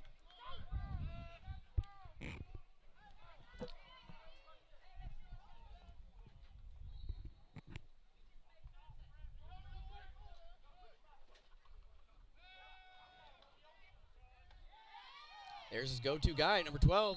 Yep, and just a missed block on the receiver's part to give him a chance of getting anything. He'll pick up about a yard. It'll bring up 3rd and 9 from the 49-yard line. Boy, you catch that block and you pick up another 6 or 7 at least. There was really not a whole lot of safety help there. So he could have gotten a pretty large gain if that block had been picked up.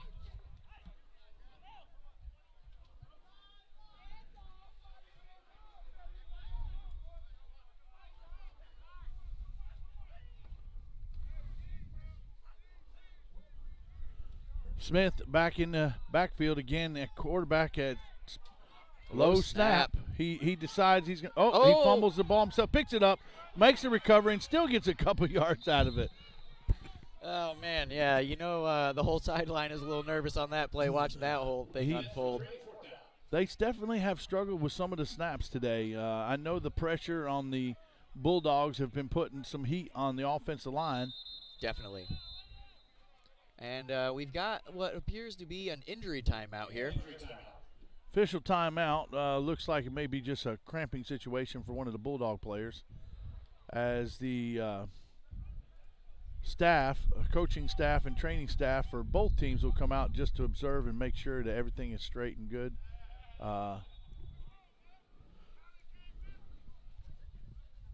Steve, were you able to go over a little bit of those stats from that first half? Yeah, it was. And, the big takeaway from those stats is that the Bulldogs dominated in every category. Time of possession, yards, run yards, pass yards, total yards, just in general. They were equivalent on the first downs with 6 and 6. But, when you look at the scoreboard, it's clear that the Bulldogs have had the upper hand today. They came a little bit more prepared. They've had a little bit more energy, and they've been able to move the ball, which has been the tough thing for the Raiders. Another interesting one that I see is both teams have been really sloppy with the ball. I mean, the Bulldogs, 2 interceptions, Raiders, 3 interceptions, all in the first half. So here we are, 4th down and about along 5-yard lines. Trips to the left for the Raiders. Smith back deep. He's looking. He's scrambling. He's got an opportunity. He may be able to get to the outside and get the first down. And it's going to be close. No, he's going to be short by about 3 yards. He crosses about the 45-yard line. It'll bring up a turnover on downs. 1st and 10 for the Bulldogs at the 46-yard line. Yeah, and, if you're the Raiders, that's, definitely not ideal. The Bulldogs have been able to move the ball pretty well today, so giving them good field position is it's going to be tough for their defense to put up a stand. But the Raiders' defense has been really stout today, even though the score doesn't really reflect that. They've been putting up a really good fight.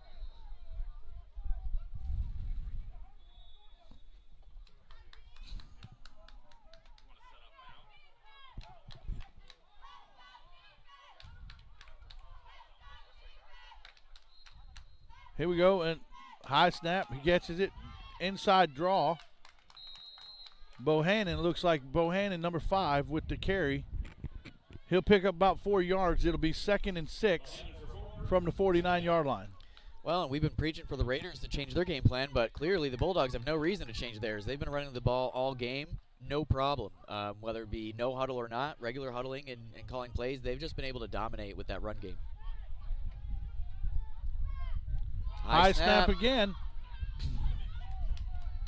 Good recovery by the quarterback there. That could have ended very, very badly for the Bulldogs. That's kind of how the Bulldogs got their first score of the game today. That's right. A high snap that they were able to recover and scoop and score for the first 6 points of the game. That's and right. that really easily, Steve, could have turned around and been the exact same way with the Raiders, as that was literally on his fingertips.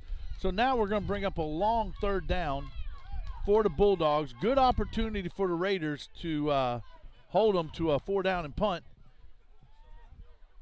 Bulldogs take snap. He's going to run that inside draw again, and they're going to be able to stop him short of the 1st down. Boy, big decision here for the Bulldogs. Do you punt it and just let your defense go to work, or do you go for it and give them good field position if you don't convert? So, it's a 3-yard situation, 4th down and 3. They definitely look like they're going to line up to do it. And a 4th down and 3, they give it inside again. Oh, what a great play on the defense. And the Raiders' defense. Number 32 for the defense, David Burgess, otherwise known as Max, comes up to make a big play for the Raiders. And they needed that momentum right there, Steve. They needed that opportunity to say, hey, we still are here. We're still here to play this game. And what a great job by number 32. Yeah, that was you said it perfect, Coach.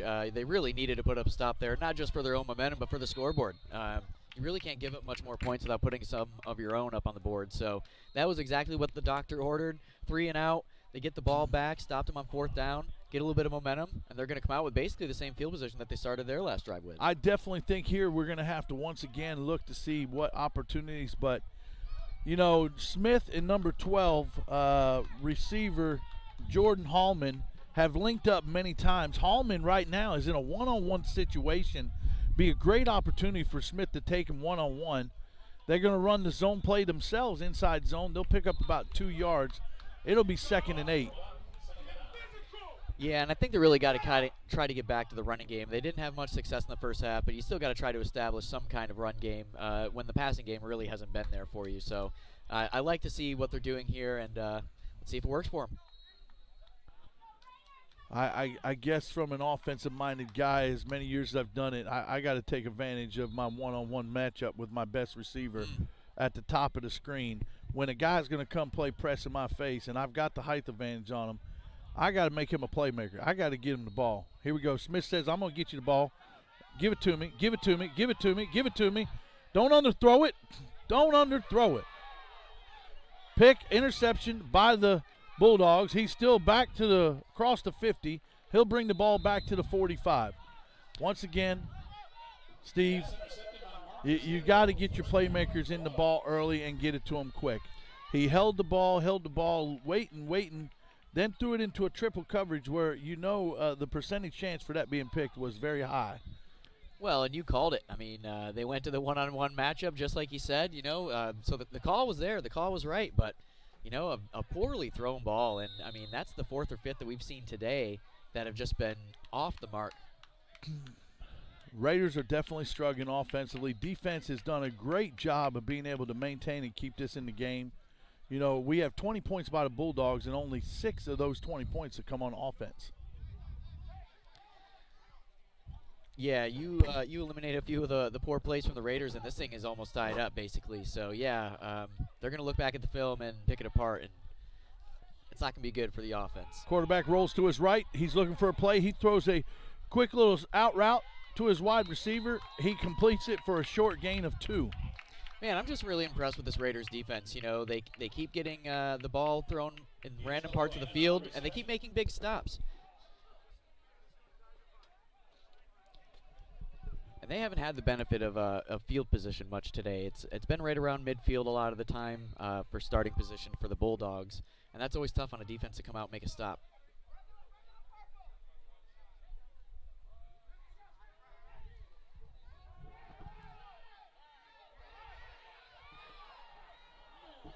He makes a play. He's got a man open.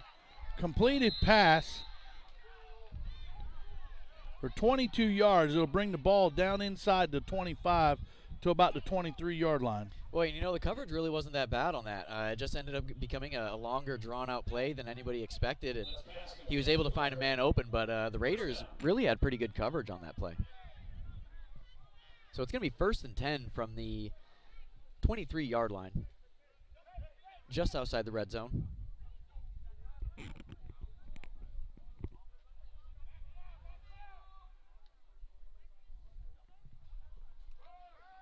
There's that inside draw again.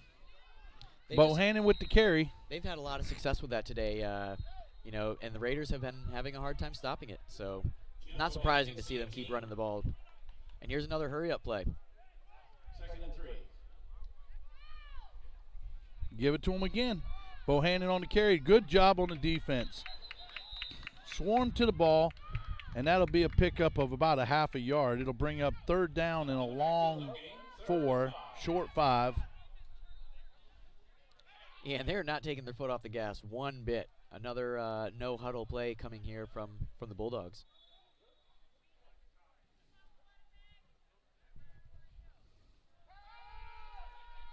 He's looking. Oh, he's going to have to scramble. Hey, great job on the defense that time. Bringing up 4th down. Wow, the Raiders' defense really has been fantastic today.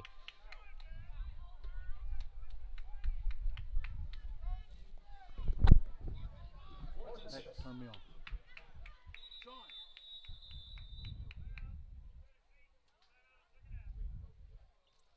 Oh, we got a timeout for the Bulldogs. We'll take one as well.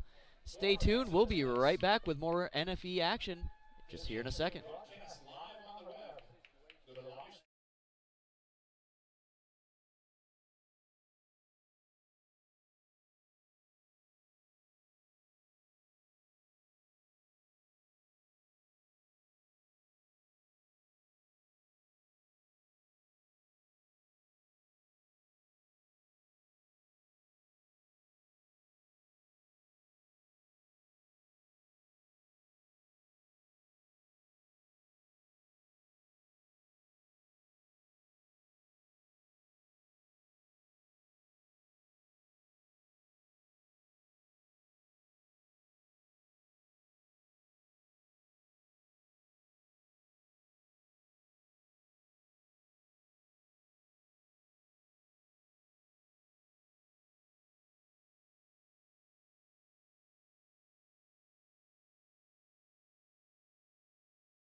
And we're back from our commercial break. Going deep to the end zone. Oh, that's an incomplete pass. A great look, though. And there's a flag on the play. Let's see what this dirty laundry is all about. Dirty laundry. Well, let me tell you a little story there, Steve. You know, we've had commentators in the past working with some of our National Bowl weekends, and one time he made sure to bring his binoculars. He had to observe the field through his binoculars, and all of a sudden he said, "Oh, look, there's a banana on the field." We said, "A banana?" And he wanted to make sure everybody knew that that yellow flag was a banana.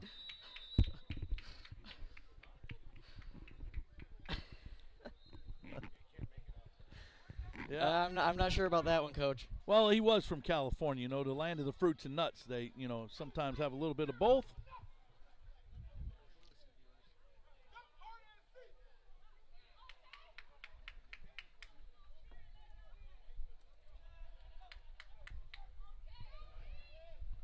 He's looking. He's got everybody standing there watching. It's like a free play. Free play. I think we were on a timeout and a play at the same time.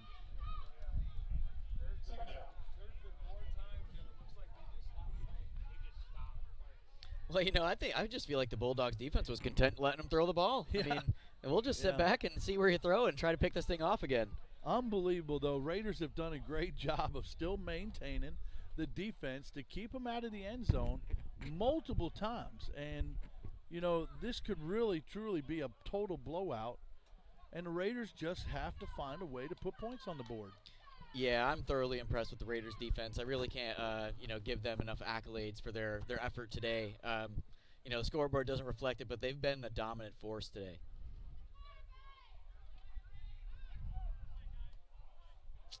Another high ball. And wide open receiver. That would have been good for a first down. Oh, yeah, good for 13-14 easily. And just a high ball. Might have been a little bit catchable, but, you know, tough for the receiver.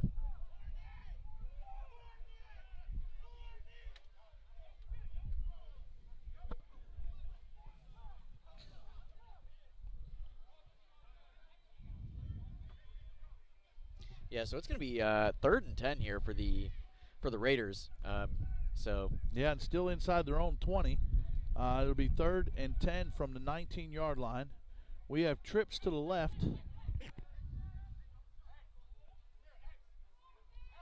Pressure coming from the outside. We may even have a holding call.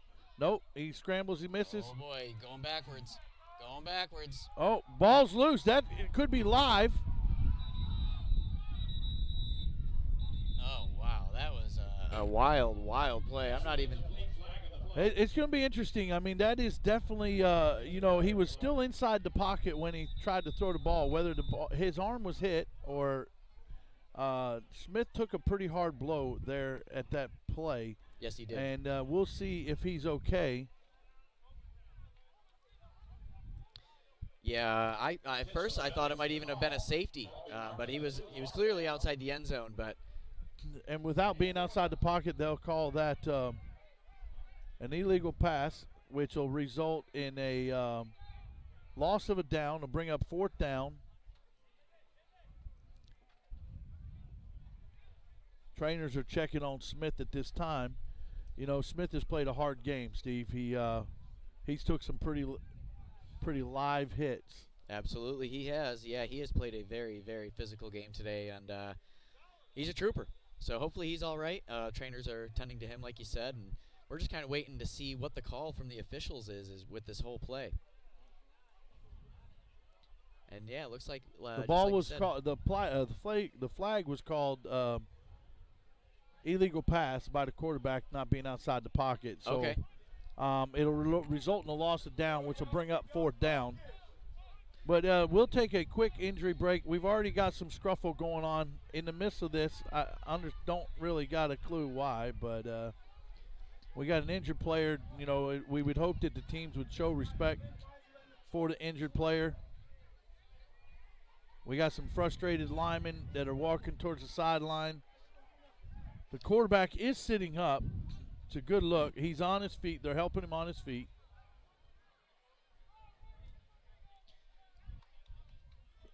He's trying to regain his composure. He took a pretty hard lick. He's walking back towards the sidelines. That's a great sign. Let's all give him a round of applause. And let's hope that he'll be able to recover and conclude and finish the game, as he's really put a lot on himself. Number 12 looks like he'll stand at the back of his end zone to punt. And I'm going to tell you, if anybody can get you out of this situation, number 12, he has had a boot on punts. He's got a great strong leg, nice deep punts. You know, and if you're the Bulldogs, you're probably bringing the pressure. But at the same time, if we look, and we're going to have to be cautious and watch this, we got Bebe back deep, number 14. He's already scored once today, Steve. Yeah, and I mean, regardless of where this ball ends up, they're going to have pretty decent field position. So it's going to be on the Raiders defense to come back out and put up another 3 and out.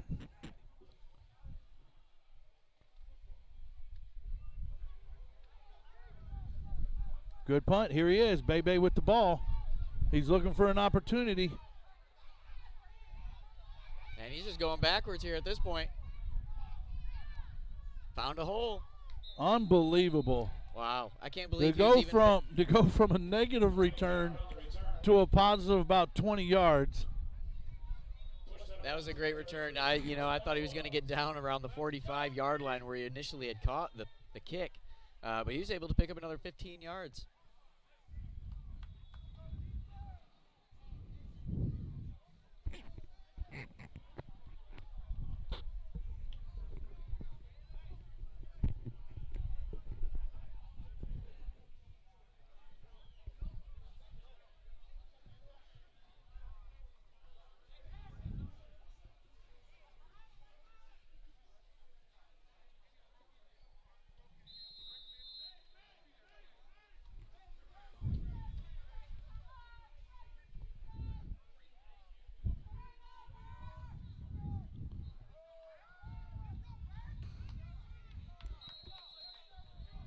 Inside run by the Bulldogs. He'll pick up 1 yard. It'll bring up 2nd and 9 from the 33-yard line. Yeah, and that's not really surprising. They have been finding some good success with the ground game, and at this point, you just want to run the clock out. And the clock is going to be your greatest asset if you're the Bulldogs. Looks like the Raiders have got another quarterback warming up on the sidelines. Here we go, another end. Oh, nice play. Is that number 30? Number 32 again with the big tackle for loss. He has been a powerhouse on defense. Yeah, he's an absolute brute, and he's been making a ton of plays and just taking guys down single-handedly, getting through the line quick. Breaking up a lot of run plays and stopping for a 3-yard loss on that play. They nicknamed him Max David Burgess. Yeah, and he's definitely been one of the bright spots of this Raiders defense today, as they look to make another 3-and-out stop, and they're going to drop back and pass. Going deep. Oh. That ball was floated, or else that would have been an interception for sure.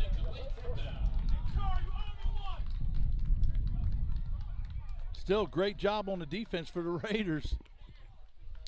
Yeah, I mean, like you keep saying, this game would be a completely different game minus a couple plays. The defense has been absolutely stout today. Maybe we need to move some defensive players to the offensive side of the ball. Maybe. At this point, if you're the Raiders, you might want to try anything you can. Getting down to the last 5 minutes of the third quarter, you really got to start trying to make some moves. Fourth down, and they're going to go for it. There's no reason not to from the 35-yard line. He's going to pooch kick it. That looks like it'll go in the end zone. And it does. So it'll bring the ball back out to the 20-yard line for the Raiders. Yeah, and I honestly thought they might go for it there and just, try to pick up the first down, run a little bit more time off the clock. And, the way they've been moving the ball, it really wouldn't have been a bad call. But, hey, they pooch it out. They're going to get the ball from the 20-yard line to start the next drive. And no points put on the board. Again, the Raiders defense really stepping up and taking control for this team. So with 5 minutes left to go in the third quarter, we still have a lead of 20-0 by the Bulldogs. as the Raiders come back out for the next offensive series. 1st and 10 from the 20. We want to make sure that to let everybody know that at the conclusion of the presentation of awards and this event, we will get ready for the next live stream today at 3:30, the Palm Bowl, the National Football Events XIII National Championship, the Texas Colts and the Marlboro Shamrocks. That's going to be a great game.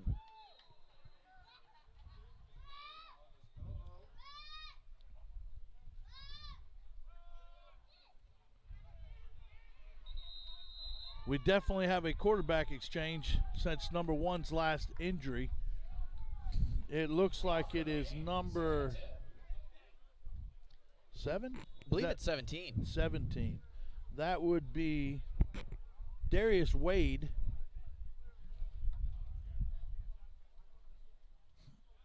Darius Wade will be the quarterback that replaced Smith in the backfield. And here we are at 2nd and 10 from the 20-yard line. Yeah, not much picked up from that last draw play that they tried to run, but you got to work your new quarterback in, get him a little accustomed to the new position here. And that was just a low, poorly thrown ball there.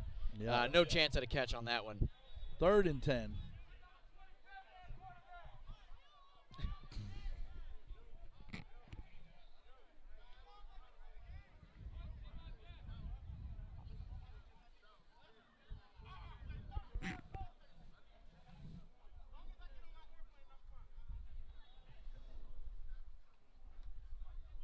Here we go, back to the line of scrimmage.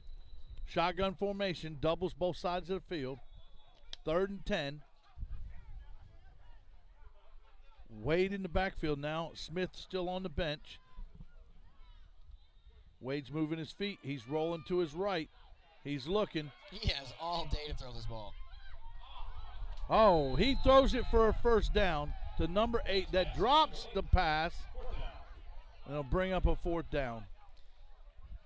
Boy, number 8 just got popped. Wasn't able to hold on to the ball, but took that shot and popped right back up at least. Got to hang on that football. That's right. Pretty good thrown ball. I really thought it was going to be a nice completion there for first down, but just wasn't able to convert.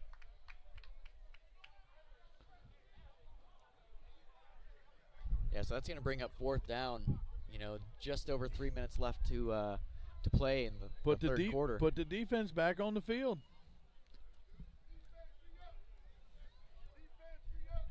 Once again, number 12, Jordan Hallman, as the receiver that's been hot today, but also our punter had some good punts, but we got to get some coverage. The coverage is important. They've got some unbelievable. Oh boy. Punter with a bobbled snap. Hallman's really disappointed himself. They'll actually end up with a loss. That'll bring the ball back to the 10-yard line for the Bulldogs, where it'll be 1st and 10. 1st and goal from the 10-yard line for the Bulldogs.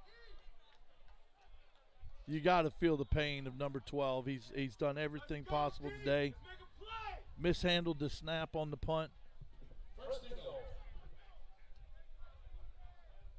Yeah, I mean, he has really played hard today, and it's tough. You lose your quarterback, and things starting to unravel a little bit here for the Raiders. And if the defense can put up a stand here, I'm going to be truly, truly impressed. And they've already done it once today, so they've done it from the 2-yard line. So yeah. I mean, it's possible. Raiders have worked their ass off.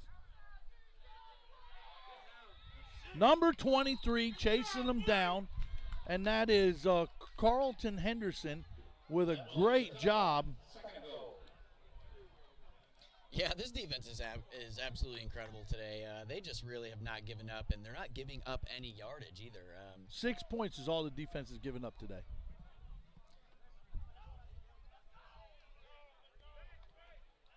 Yeah, so it's going to be 2nd and goal from the 10. Quarterback keeper, and he just found a gap, and that's going to be a touchdown for the Bulldogs. He sure did. You're exactly right, Steve. He rolled to his right but saw a gap in the defense, put his foot in the ground, stepped into it, and literally ran it straight in for a touchdown from the 12-yard line. It's slowly putting that dagger in on the Raiders. That puts 6 points on the board. for the Bulldogs. Scoreboard's wrong. That one is. It's 26-0. We're right.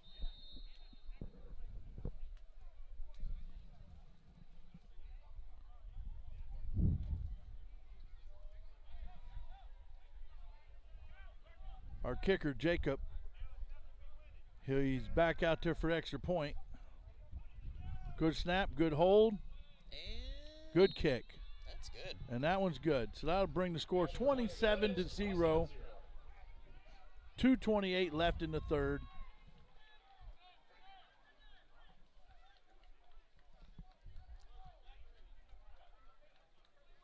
As the Bulldogs continue to make this a very difficult game for the Raiders, as they have not been able to put anything together offensively.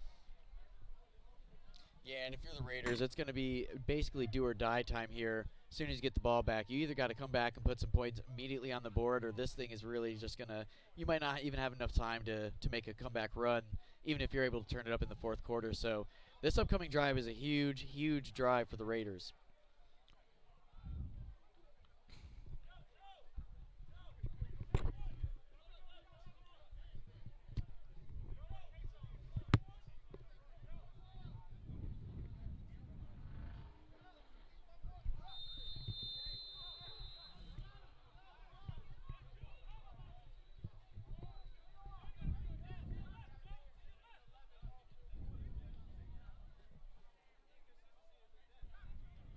Ooh, that sun's starting to cook now, Steve.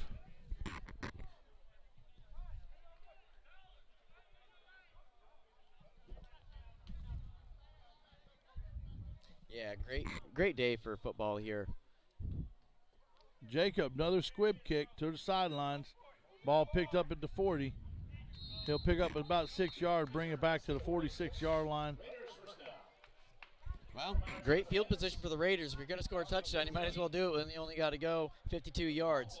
So short field position for the Raiders to come out here and try to get something done on offense.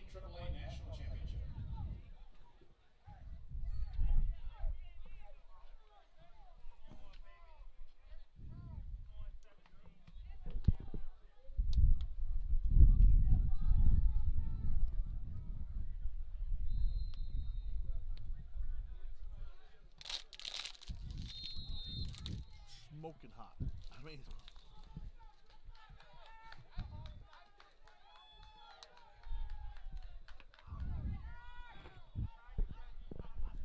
once again, they'll stick with number 17 at quarterback. That's Darius Wade. He'll go under center this time. Single back set. He'll roll.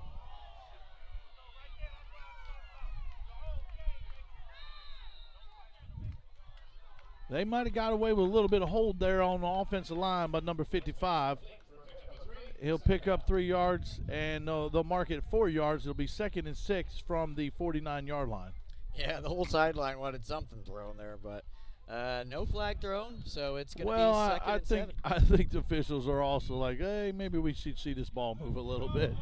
You know, he didn't really grab him. You know,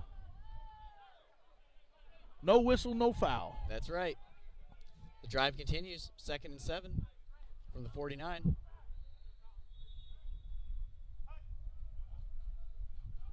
Takes the snap. He's going to roll. Hey, great job on the offensive line. Oh, we got all kinds of penalties.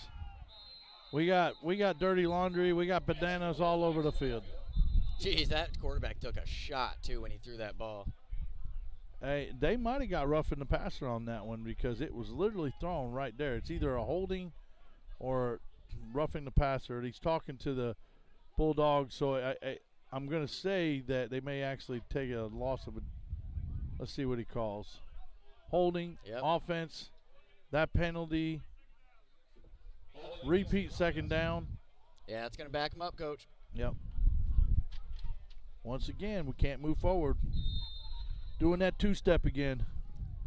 Yeah, and I'm sure they want to quit doing that 2-step because all it's doing is bringing them back and back and back. You start with good field position, and now you're back behind your own 40. 1 step forward, 2 steps back. Turn your partner round and round. Here we go. Number 17 with the snap. He's looking for a receiver. He gonna take off. He's like, I got to make something happen. Whoa. That should have been a flag. He gave himself up. He slid. I'm gonna say that should have been a flag. Yeah, I would have to agree with that. You know, you got to look out for player safety, especially at this level, and that was pretty blatant and brazen. Surprised that nothing was thrown there.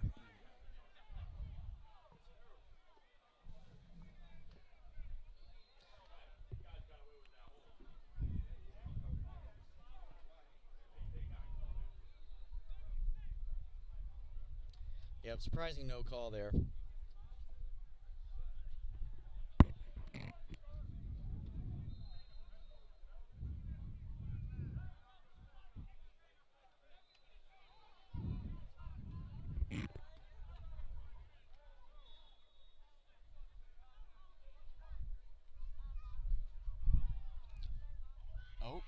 Oh, nice move by number 17 there as he scrambles, and he's going to pick up a few yards. Yeah, that little spin move, man, broke free from a tackle where actually you would have had about a 6-yard loss.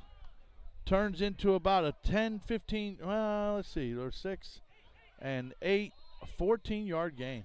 Yeah, he totally did the spin move off the hit stick there from, you know, I'm not sure what defender it was from the Bulldogs, but that was just a great play by number 17, keeping that play alive, turning it into positive yardage.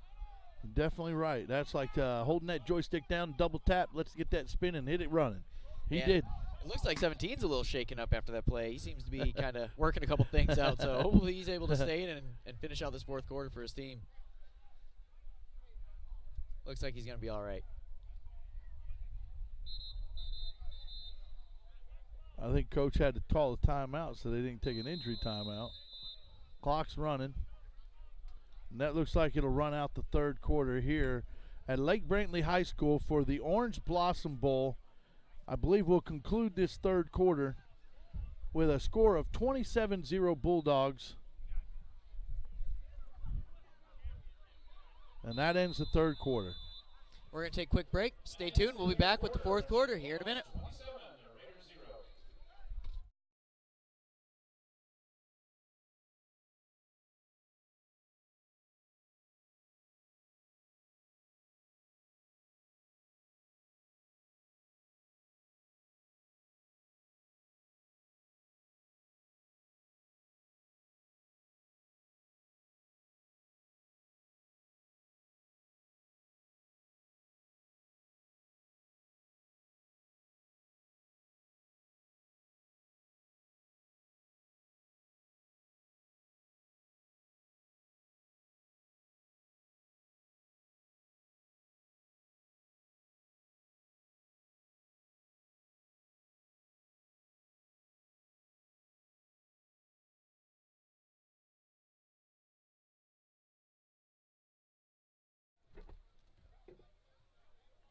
And we're back with the start of the fourth quarter. Bulldogs lead the Raiders 27-0. A lot of work to get back in this game. It's not impossible.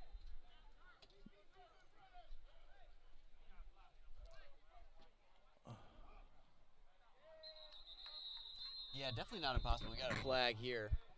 But they really got to put some points up on the board here on this drive. believe they might have got the first. They might have got the first through jumping off sides on the defense. And they did.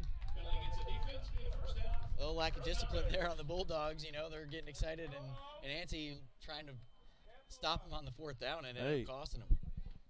That's one way to move the football. Hey, you know, when you're down this much and have this rough of a game like the Raiders have, you'll take what you can get.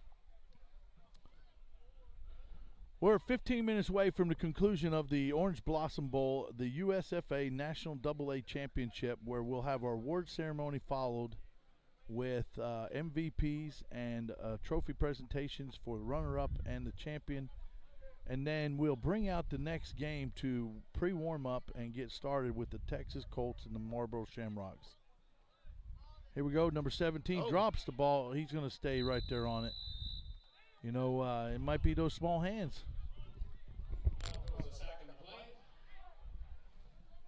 He definitely was going to throw the quick screen pass to his right. Pulled back to throw it, and the ball just literally came out of his hands. Need those Nike Vapor gloves, not those Reeboks.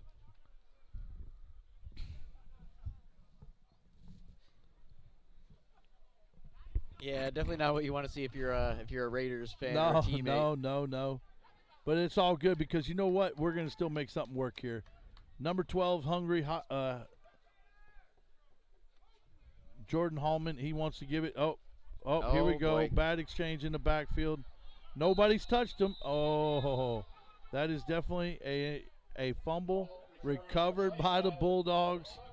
Mishandled on the exchange with the man in motion. Number 5 coming across for a jet sweep.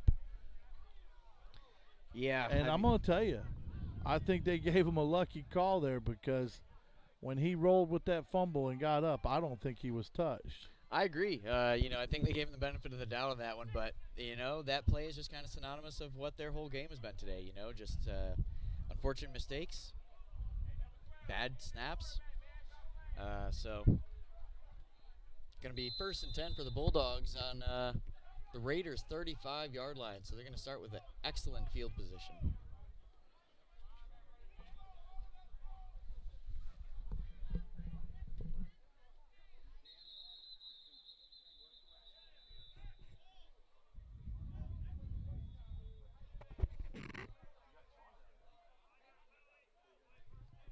Yeah, we're going to 5-yard penalty on the Raiders for a substitution penalty, actually. So that's going to move the ball up 5 yards, and it's going to be 1st and 5 for the Bulldogs from the Raiders' 30-yard line.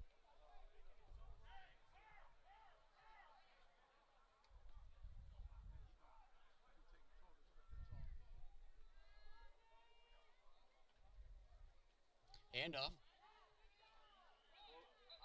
Up the middle goes Anthony Martin on the carry. I believe that's number 23 on the carry. Yep, that's number 23. He's going to pick up 5. It's going to be 2nd in inches. 3rd in inches.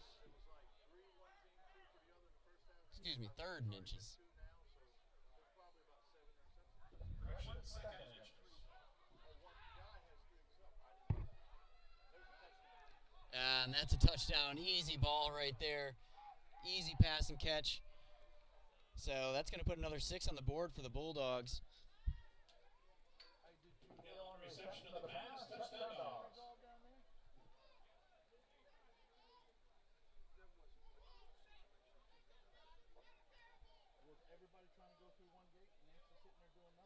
Yeah, so it's going to be 33-0 right now. It looks like they're going to bring the kicking team out to try to put another point up on the board. But just not what you want to see if you are the Raiders. That's really going to put this thing out of touch here.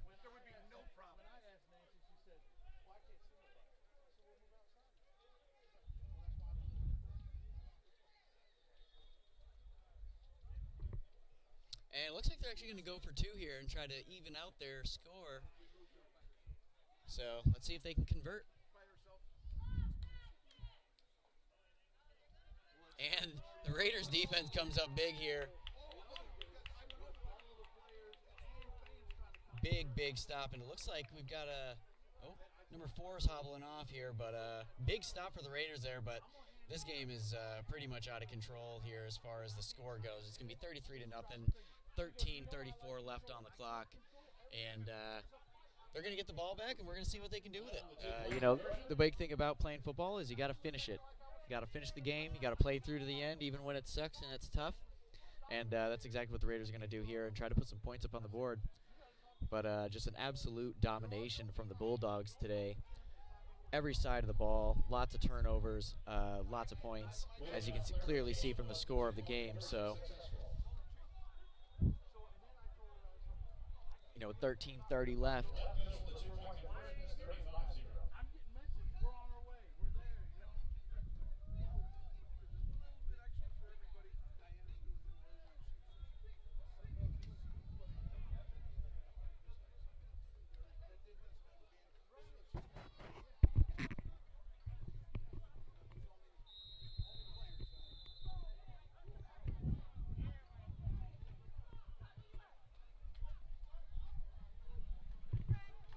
Thanks for covering for me there, Steve. Took a timeout break to talk to Mr. Nugent. as we get ready for the conclusion in this fourth quarter, as the Bulldogs once again strike, putting another 7 points on the board. Looks like it was 8 points on the board. They must have went for 2 on that conversion. I mean, it was 27, was it not? It was 33, and they did not convert, so that's actually an error on the scoreboard here. Okay, locally, gotcha. Coach. Upended there on the return, and nice So the correct score is 33-0? That is correct. That is correct. They did go for 2. They did not convert. Stopped in the backfield.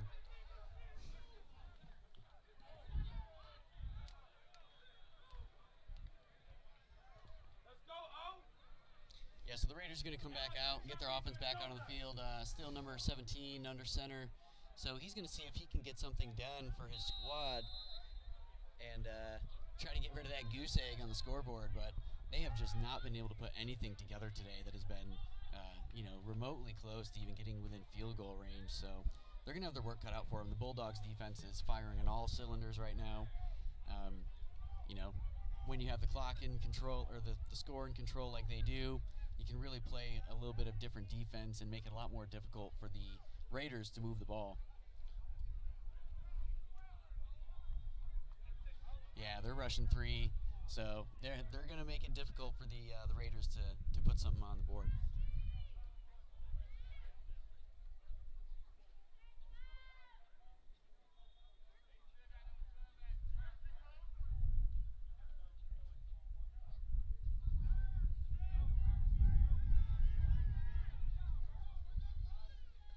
Oh, nice pass and catch there. Oh, and it was dropped at the end. Oh man, that's a bummer. So yeah, it was a nice pass and almost catch there by number 5 for the Raiders, but it was dropped at the very end when he was hit by the Bulldog defender. So it's still going to be 2nd and 10, which would have went for a first down, but Easily first down.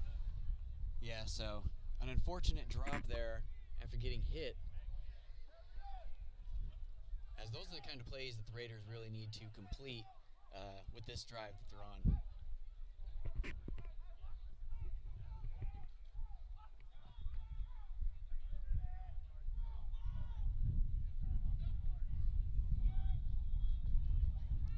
Oh, deep throw over the middle. Oh, wow. It was got close, boy. He crushed. did get crushed, but he tried to make a play. He went up high to get it.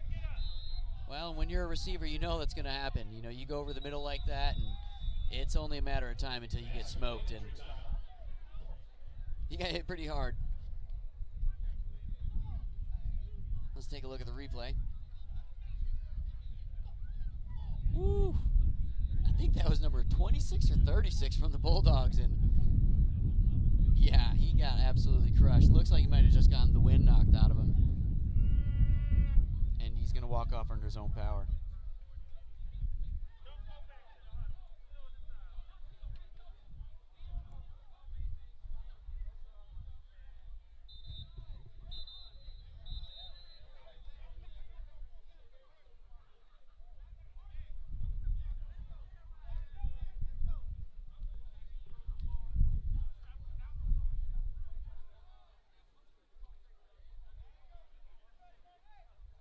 So it's going to be 3rd and 10 for the Raiders here. Still trying to drive the ball down and move the ball just at all, really. And they've just been struggling today. So let's see if they can get something done on this 3rd down play.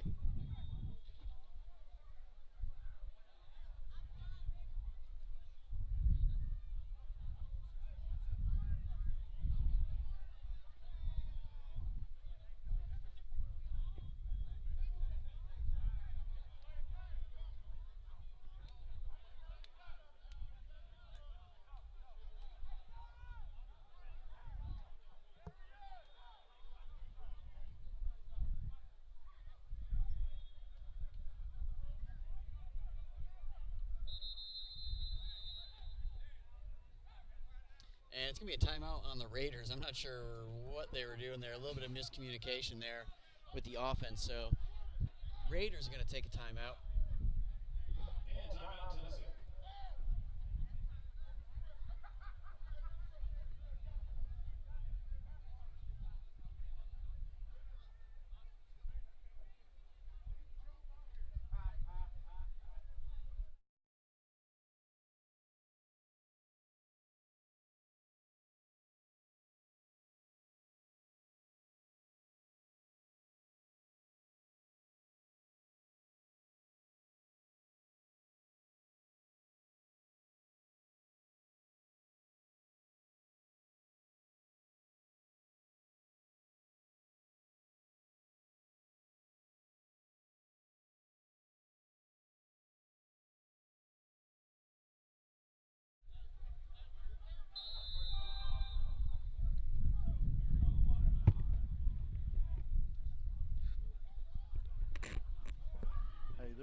They're saying in the press box.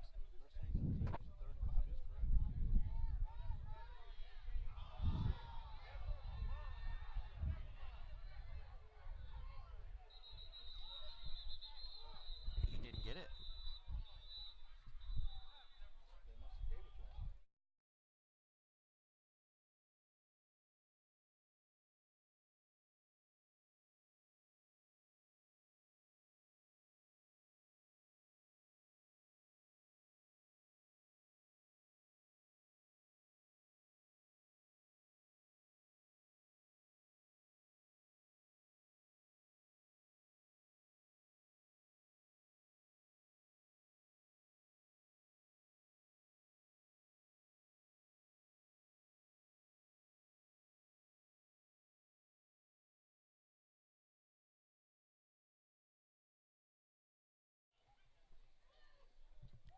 And we're going to check on the score here just to be sure. The local scoreboard is showing 35. So we're going to get a stat correction and see if our score is incorrect. But got to thank everybody again for sticking with us, watching the game. We've got 4 more games coming up, 2 more today and 2 more tomorrow for the NFE Bowl weekend put on by Jim Nugent and the National Football Events Organization. Brought to you by National Football Events, Steve Weed Media, RWB Sports Events, and the AFE Team USA organization. So we really appreciate everybody tuning in and watching the broadcast. That last play, there was a fumble recovery by the Bulldogs, and then this play, a draw play up the middle, is going to pick up 8. So, things continuing to roll here On the carry, he'll get 8. for the Bulldogs.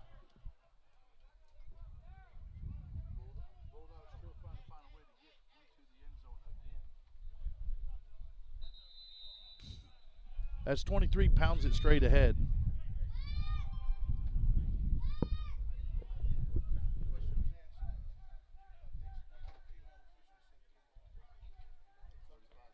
Really?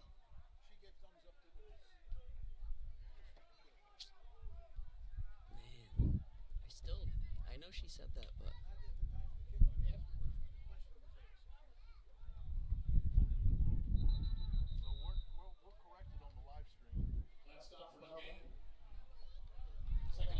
So we'll correct the score on the live stream. We've been told by the official that it is 35-0, not 33-0.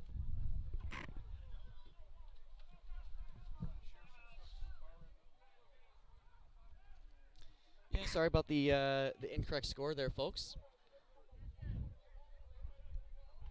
A little statistical error here in the press box, but the score is actually 35-0, Bulldogs. Not sure the 2 points would have made a huge difference at the end of the game anyways, but we've got it correct for the record. We've got another timeout on the field.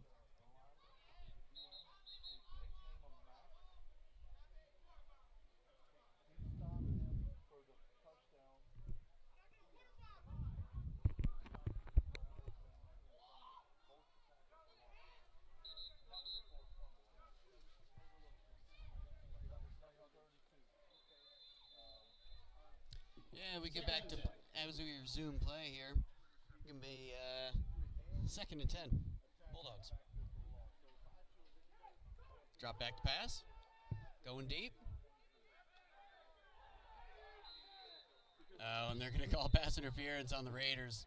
And you can see some of the frustration here from the Raiders players that are involved, and this is not going to be good.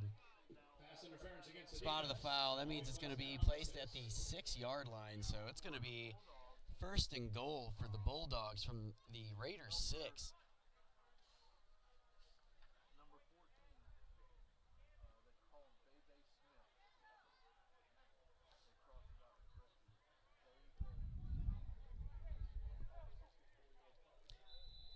Yeah, definitely not what the Raiders wanted to see there. Picking up about 30 yards on that penalty, putting them in the red zone, knocking at the door to put more points up on the board here.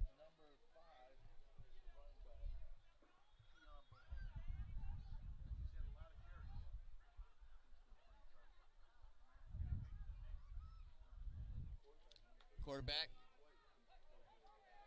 Oh, and it's dropped at the end. No good. So it's going to be 2nd and goal. Almost had a touchdown on that one, but wasn't able to hang on. Nice little bootleg run with the quarterback to his right-hand side. And just not able to convert.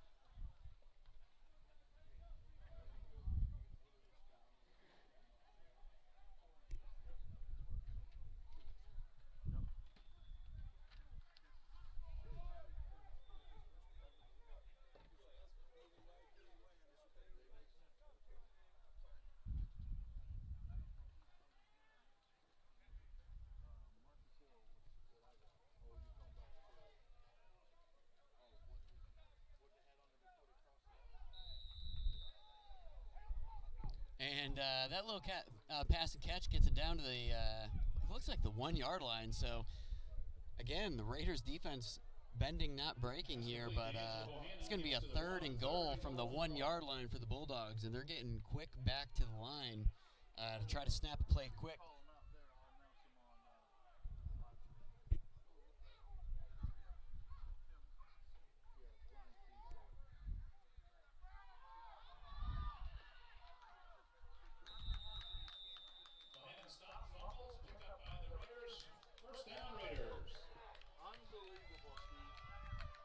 Unbelievable, Steve. Once again, the Raiders, they bend but they don't break. And here we go inside the 5 yard line, and they actually force a fumble to turn the ball over. And here we are, Raiders ball at the 12 yard line. Yeah, if you had to choose a defensive MVP from the Raiders side, you'd have to almost choose the whole squad. The whole defense. I mean, the whole defense has just been pretty incredible today.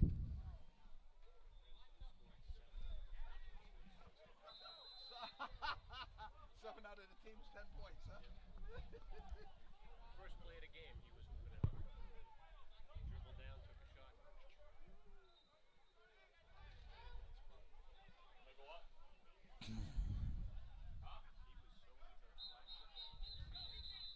And we got a flag for the snap.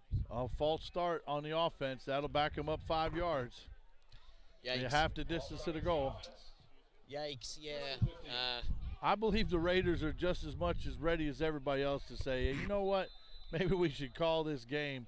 But they're defensively, like you've said, I mean, defense has literally kept this from being a 50-point game. Yeah, oh yeah, there's a couple times where they could have gotten easy touchdowns, which you almost assumed was going to happen, and they were able to hold off the points. Three or four times inside the red zone, inside the 20, and they come away with nothing. Yeah, definitely a great showing from the – oh, wide open, trick play, and he caught it. Oh, man, what a fantastic play. A little trickery right there. Number 12 of all the players, wide open. Number 12 able to come and get a nice catch and run. Jordan Hallman, he has had a great game. You know, one bad mistake today for Hallman because he's playing multiple positions. He's also the punter. Hallman on the punt, he took a bad snap, dropped the ball, wasn't able to punt it, turned the ball over inside the 10-yard line, which ended up turning into some points. Well, we got some flags going again. Steve, Hallman's here on the sidelines and hurting. He's in all kinds of excruciating pain. I don't know if it's knee or his ankle, but he is not a happy camper. That's sad to see because he's had an extremely outstanding game. Yeah, that's definitely unfortunate. And if you're the Raiders, you know, I mean, your number one guy on offense besides your quarterback goes down, that's just not going to bode well for the offense as a whole. The way the trainer's working on him, let's hope it's just a cramp situation and not a knee situation. The way he's squirming, I'm hoping that it's a cramp. Good timing by number 16, defensive back. That's Dominique White. Oh, actually, that's on defense, so that's Escobedo, Vincent Escobedo. I'm not even going to try that one, Coach. We'll go back to the spell check. That's Escobedo. Say that 10 times fast. Oh, it's definitely something in the calf. Hopefully it's a cramp because he's trying to work it out, number 12. Hallman is, hey, he says I'm a ball player, and if I can find a way to get in this game, I'm getting in this game.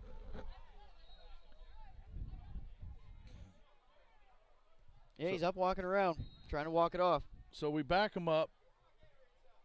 We got 3 running backs, full house backfield.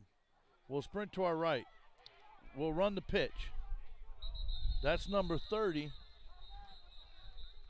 Sean Roth, on the pitch. He'll run it out bounds. Oh, we got another flag thrown. Oh, that one looks like he's looking at the sideline in that one. Yep. Oh, and the coach is getting a little mouthy. We got one close to us here. This banana over here, I think, is from little yellow dirty laundry down there. I think it's going to be offsides on this side. The other side could be a sideline warning, or the Bulldogs are getting called for something over there. Yeah, and there's a lot of jibber-jabbering going on both sides of the football right now. Yeah, I'm not sure exactly why, from a Bulldog standpoint, you'd either want to be in that situation when you're up 35-0 with 8 minutes left in the game. You read my mind. I mean, I would just be trying to get this clock to keep running as quickly as possible. And, I mean, not sure what might have been said or what might have happened on that sideline, but that coach is heated. So whatever happened, he is not a happy camper right now. And he let the referees know it. And so we got a false start on the offense. Unsportsmanlike on the head coach. Unbelievable. That's a perfect opportunity to have a big play for Raiders. And no offset. Yep, offset from a couple, a false start and a couple small things from the Raiders. So just another unfortunate mishap for them when they could have capitalized on a unsportsmanlike conduct call.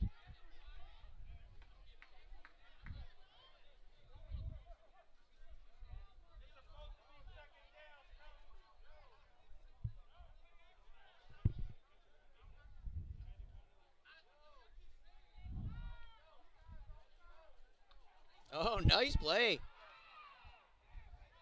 That might have been the first open running lane that they have had all day for the Raiders. I mean, you could have drove a truck through that hole.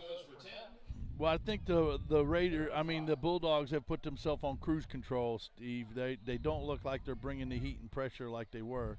Oh, definitely not. Yeah, they're rushing 3. They're dropping back a number of DBs. So they're definitely playing in some type of prevent defense. Another high snap here. 7 teams. Oh, my Lord. Oh, oh. Oh, my God. Oh, my. Wow, that was crazy. So,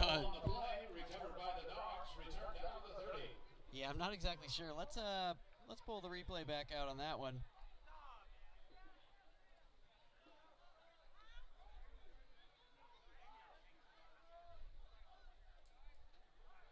It's going to be first down for the Bulldogs. But here's the replay. It was a high snap right from the jump. He was able to recover it, but when he goes to scramble and throw it, it literally just slips right out of his hand. That's the second time today that the ball literally, I'm telling you, it's those Reebok gloves. You need those Nike Vapors, man. You got to have something tacky and sticky that'll hold that ball in your hand. Small hands, small fingers. But 17, he's had to do a job. He stepped in for number 1, Smith, getting hurt early, taking a lot of pounding. But we were excited to watch number 1. 17 has done what he can to try and keep the Raiders in a position to at least get some points on the board. Bulldogs are still going deep. It may be a overthrown ball. So that'll bring up second down for the Bulldogs. Yeah, that last play there, the ball literally just slipped right out of his hands and flew backwards. I've never seen anything like that, but like you said, he's filling in for the starting quarterback. So he's doing the best he can. Just an unfortunate play, trying to make a play, and Bulldogs end up with it, return the ball for 25 yards, and now got pretty good field position at the Raiders 32. Both teams, earned the respect to be here today. We don't want to hold anything back from either team on their accomplishment to get invited by National Bowl weekend. And to come down here to Florida, to travel as well as they did, both teams pretty much close at 40 strong on both sidelines. For these players, families to commit to make that trip for the love of the game, truly for the love of the game. That's right.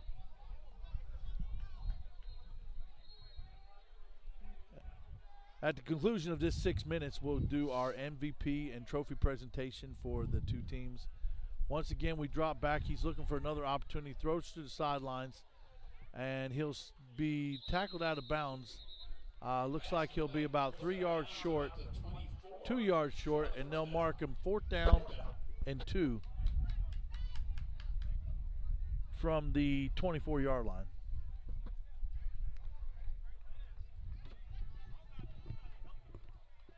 Clock continues to run here with just over 6 minutes left in the game. Thanks again, everyone, for tuning in on the live stream on this first broadcast of National Bowl Weekend. We've had great numbers that are following, watching these live stream events as we continue this afternoon. We're going to roll to the left. Quarterback's going to he'll get the first down. He'll break a tackle, and he'll walk in untouched for a touchdown. That'll add another 6 points to the board. That'll bring it 41-0 here with 5 minutes, 53 seconds left to go in the fourth quarter. Steve, I've been here for going on, this will be about 12 years that I've been doing National Bowl Weekend and helping out with Jim Nugent. And I want to say this is probably, I think, the first event that we've had with this big of a difference in a point spread. I'm not even sure. I could look back in our history log to see if there's ever been a complete shutout. But once again, hats off to both teams. Well, yeah, and like you said, I mean, every team deserves the right to be here because they're the best in their region. You know, so definitely nothing to take away from the Raiders here. Just not their day today, and wasn't their best performance, but going to hold them there on the 2-point conversion, keeping the score 41-0. As they're going to get the ball back here with just under 6 minutes to play.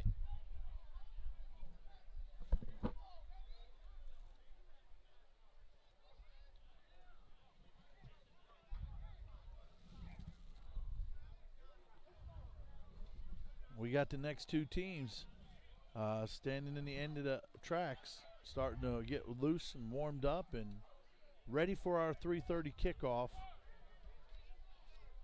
for the Palm Bowl, which is our National Football Events AAA National Championship.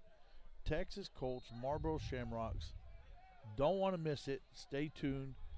If you're looking for the live stream video, you know, there's plenty of opportunities to find it through Weed Media, through our Facebook page, website.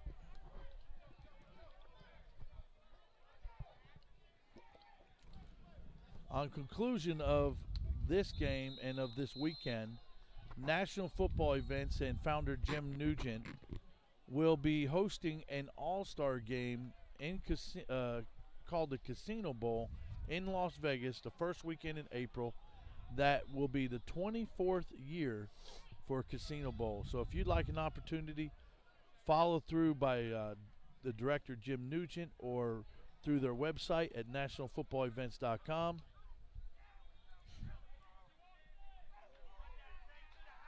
We're going to see a good return, and he makes a couple moves. He tight ropes the sideline, almost back down to the 50. And the saving tackle is by the kicker, Jacob, number 10. Yeah, that was a great return by number 4.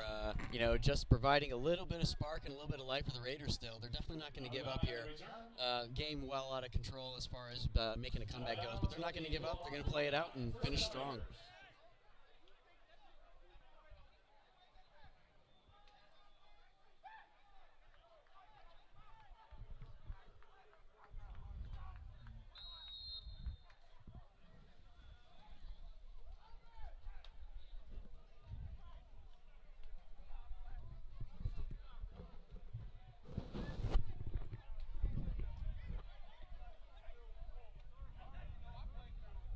They've changed quarterbacks. They'll put number 9 at quarterback for the Raiders and see if he can make anything happen here in the last 5, almost 6 minutes. Double formation to both sides of the field. Shotgun. Number 9 takes the snap. He's looking for a throw. He'll take off and run. He'll gain 1 yard. Oh, the ball's loose. They're going to call him down. It'll bring up second down. It's second down and 9 from the 48-yard line. Number 9 is Rashad Darisaw. No gain in the play, second down.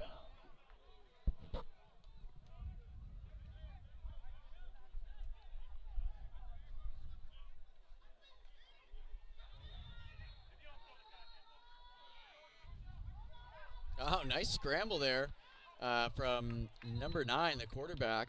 So he's going to pick up about 18 or 19 yards on that scramble. That's going to be a first down for the Raiders. And they're actually making some pretty good progress on this drive. They've got the ball to the Bulldawgs 32. So they're knocking at the door of the red zone. Bulldogs, I think this, Steve, I think the Bulldogs are playing a very loose coverage up front. You know, not putting a lot of pressure, and once there is a little bit of pressure, he's going to have running lanes. Absolutely. And that's what we just saw happen. I mean, he's still looking for an opportunity to throw somebody the ball. Right here, he's going to throw an out route.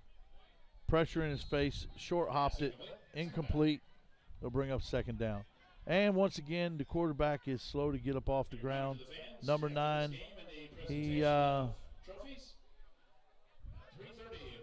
he took a nice shot there when he threw that ball.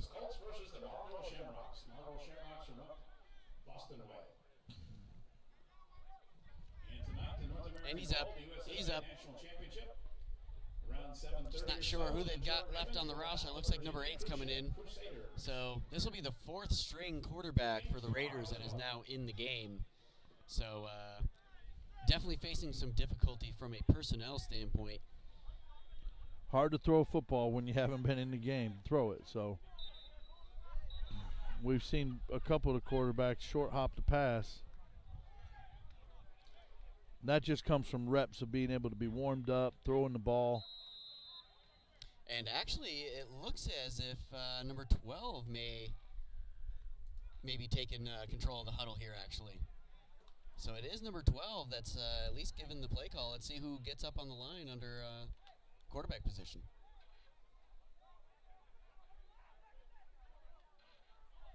You're 100% correct. Number 12. He has been the all-around guy. He's the punter, wide receiver, now the quarterback. He's an athlete.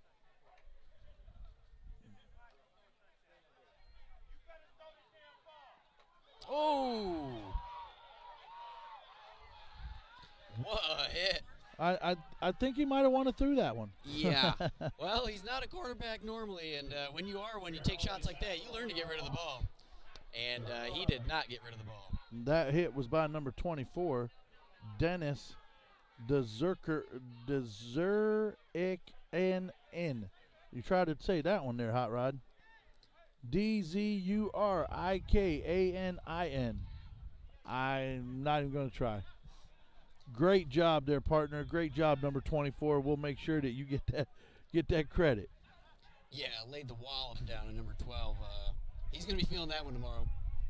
He jumps back in. He's back at quarterback for 3rd down and long, 3rd and 12. They just they're playing safeties deep. Everybody's playing deep coverage. Oh, got pressure. And another sack by the Bulldogs. And that's going to back him way, way up past midfield. So he lost. It's been a pretty 17 yards. Pretty big disappointment by the defense. By the offensive line for the Raiders, because that's a 3-man front defense, Steve.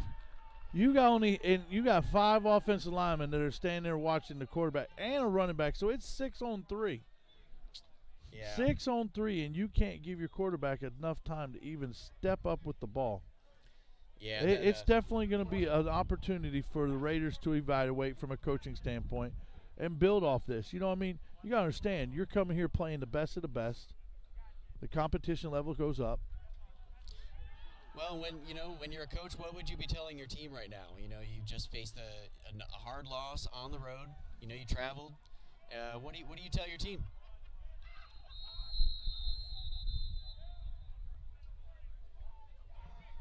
Well, it brings us down to the 2-minute warning. We got 41-0 in favor of the Bulldogs.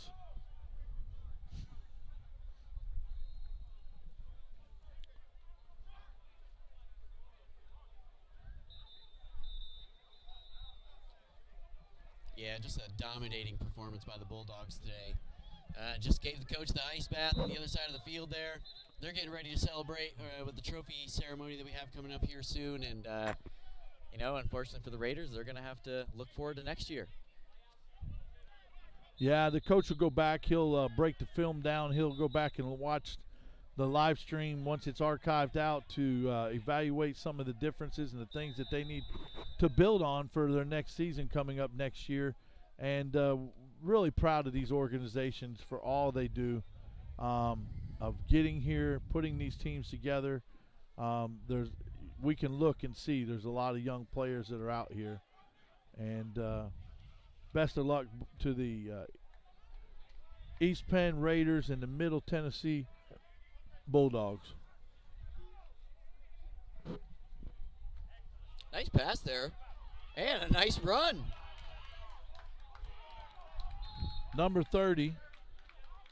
We've called his name a few times, Sean Roth. That was a nice little flare route pass to him on the outside. But he still didn't get enough. He'll come up short of the first down.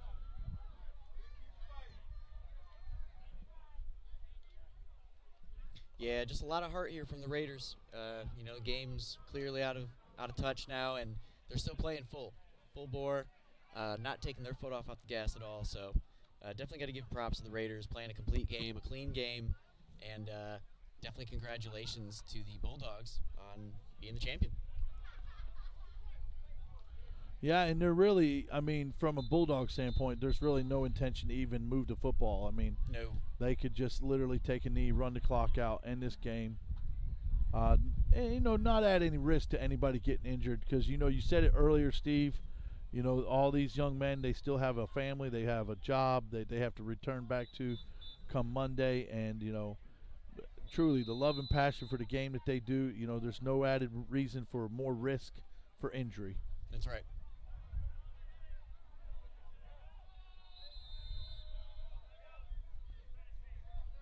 It looks like we had a timeout by the Bulldogs here.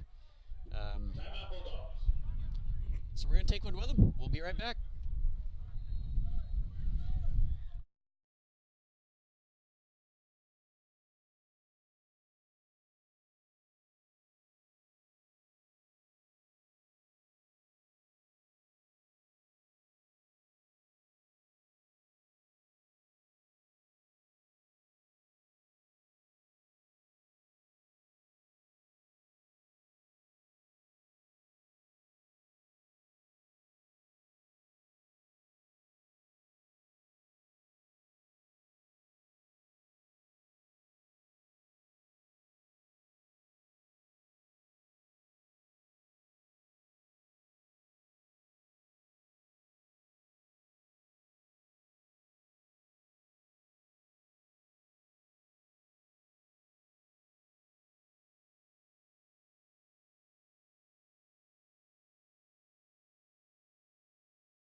We're getting close here. Clock's running. We're down to 1:20.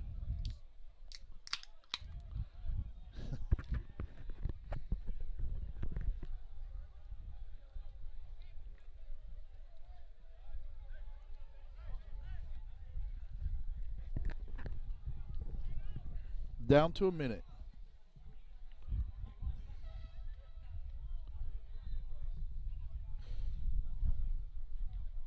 Yeah, here's a draw play.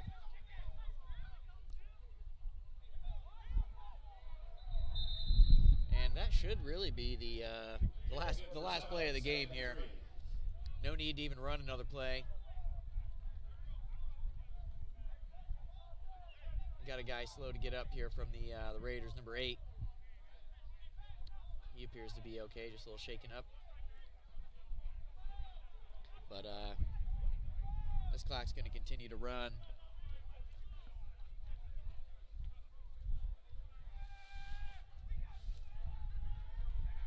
And I believe that'll end this game.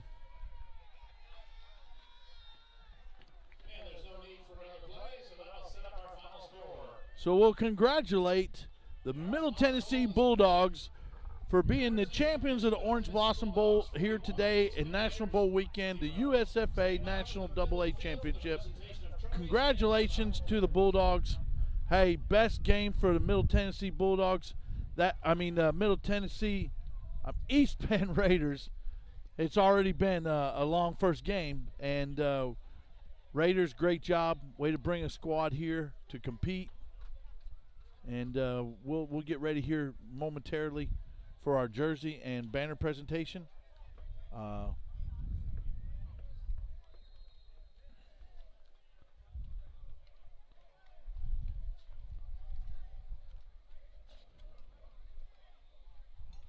Once again, as you're watching the live stream, you'll see some of the graphics that have been comping through the live stream.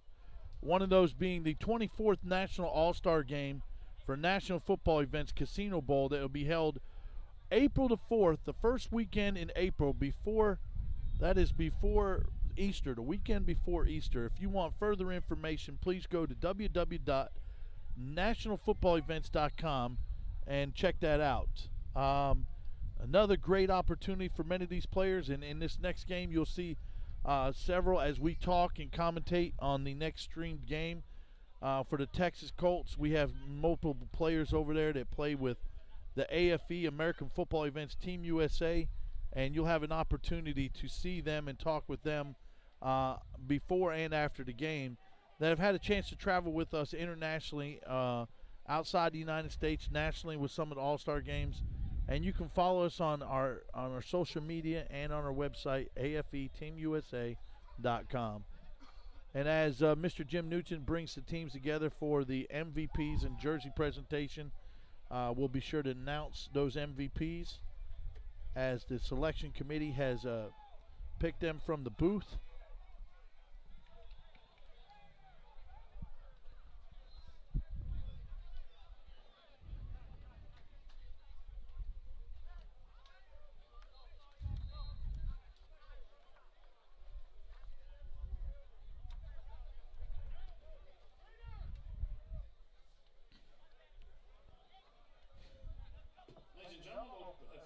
Direct your attention to the center of the field for the trophy presentation and the naming of the MVPs for both teams.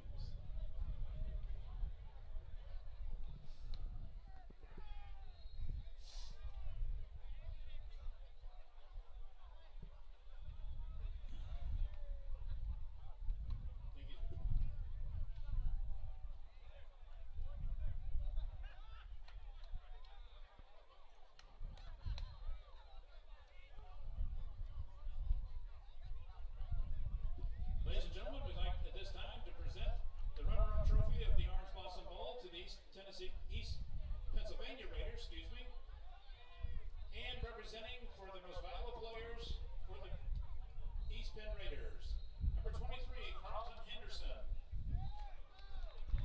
Number 23 for the East Penn Raiders has been recognized, Carlton Henderson, as one of the MVPs. Steve, did you catch the second one, who it was? What number did he say? I did not. Number 23 with Jim Nugent in the middle of the field accepting the MVP award for one of the players on East Penn. And if I'm not mistaken, the other one should have been number 32, David Burgess, otherwise known as Max. And now presenting the most valuable players for the Middle Tennessee Bulldogs. And my apologies for the quarterback. Looks like it's number 32, Coach. Yes. Well deserved. Well deserved. Yes. He played a phenomenal game today. The first MVP on the Bulldogs went to number 15, Dominique, the quarterback.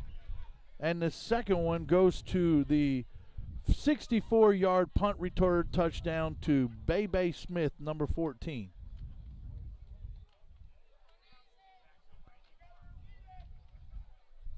And now we're ready for the presentation of MVPs to the Middle Tennessee Bulldogs. Introducing again, number 15, Dominique White, quarterback.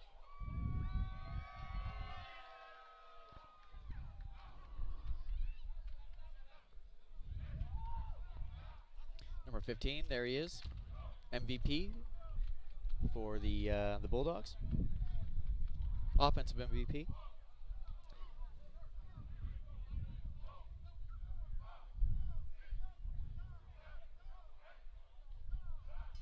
And number 14, Bebe Smith. Number 14, Bebe Smith. He had a fantastic game. Yes, he did. Yes, he did.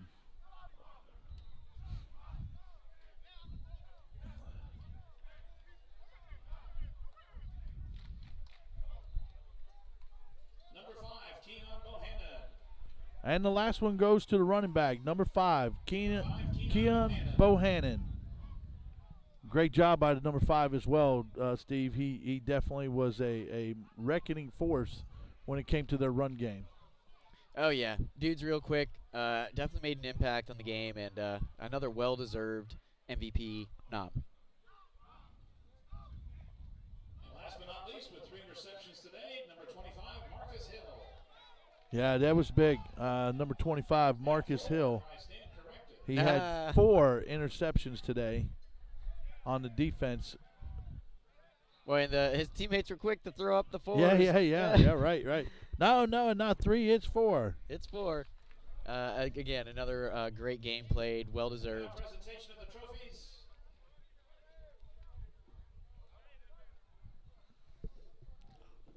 The runner-up trophy to the East Penn Raiders.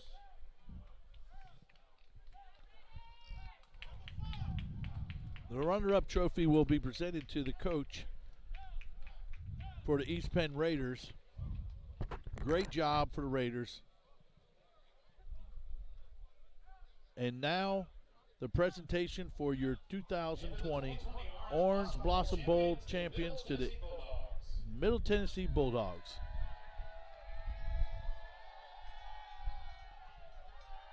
Thank you for your time. We'll get ready to get set for our next live stream of the Palm Bowl National Football Events AAA National Championship with the Texas Colts and Marlboro Shamrocks here in just a few minutes as we start that live stream at 3:30.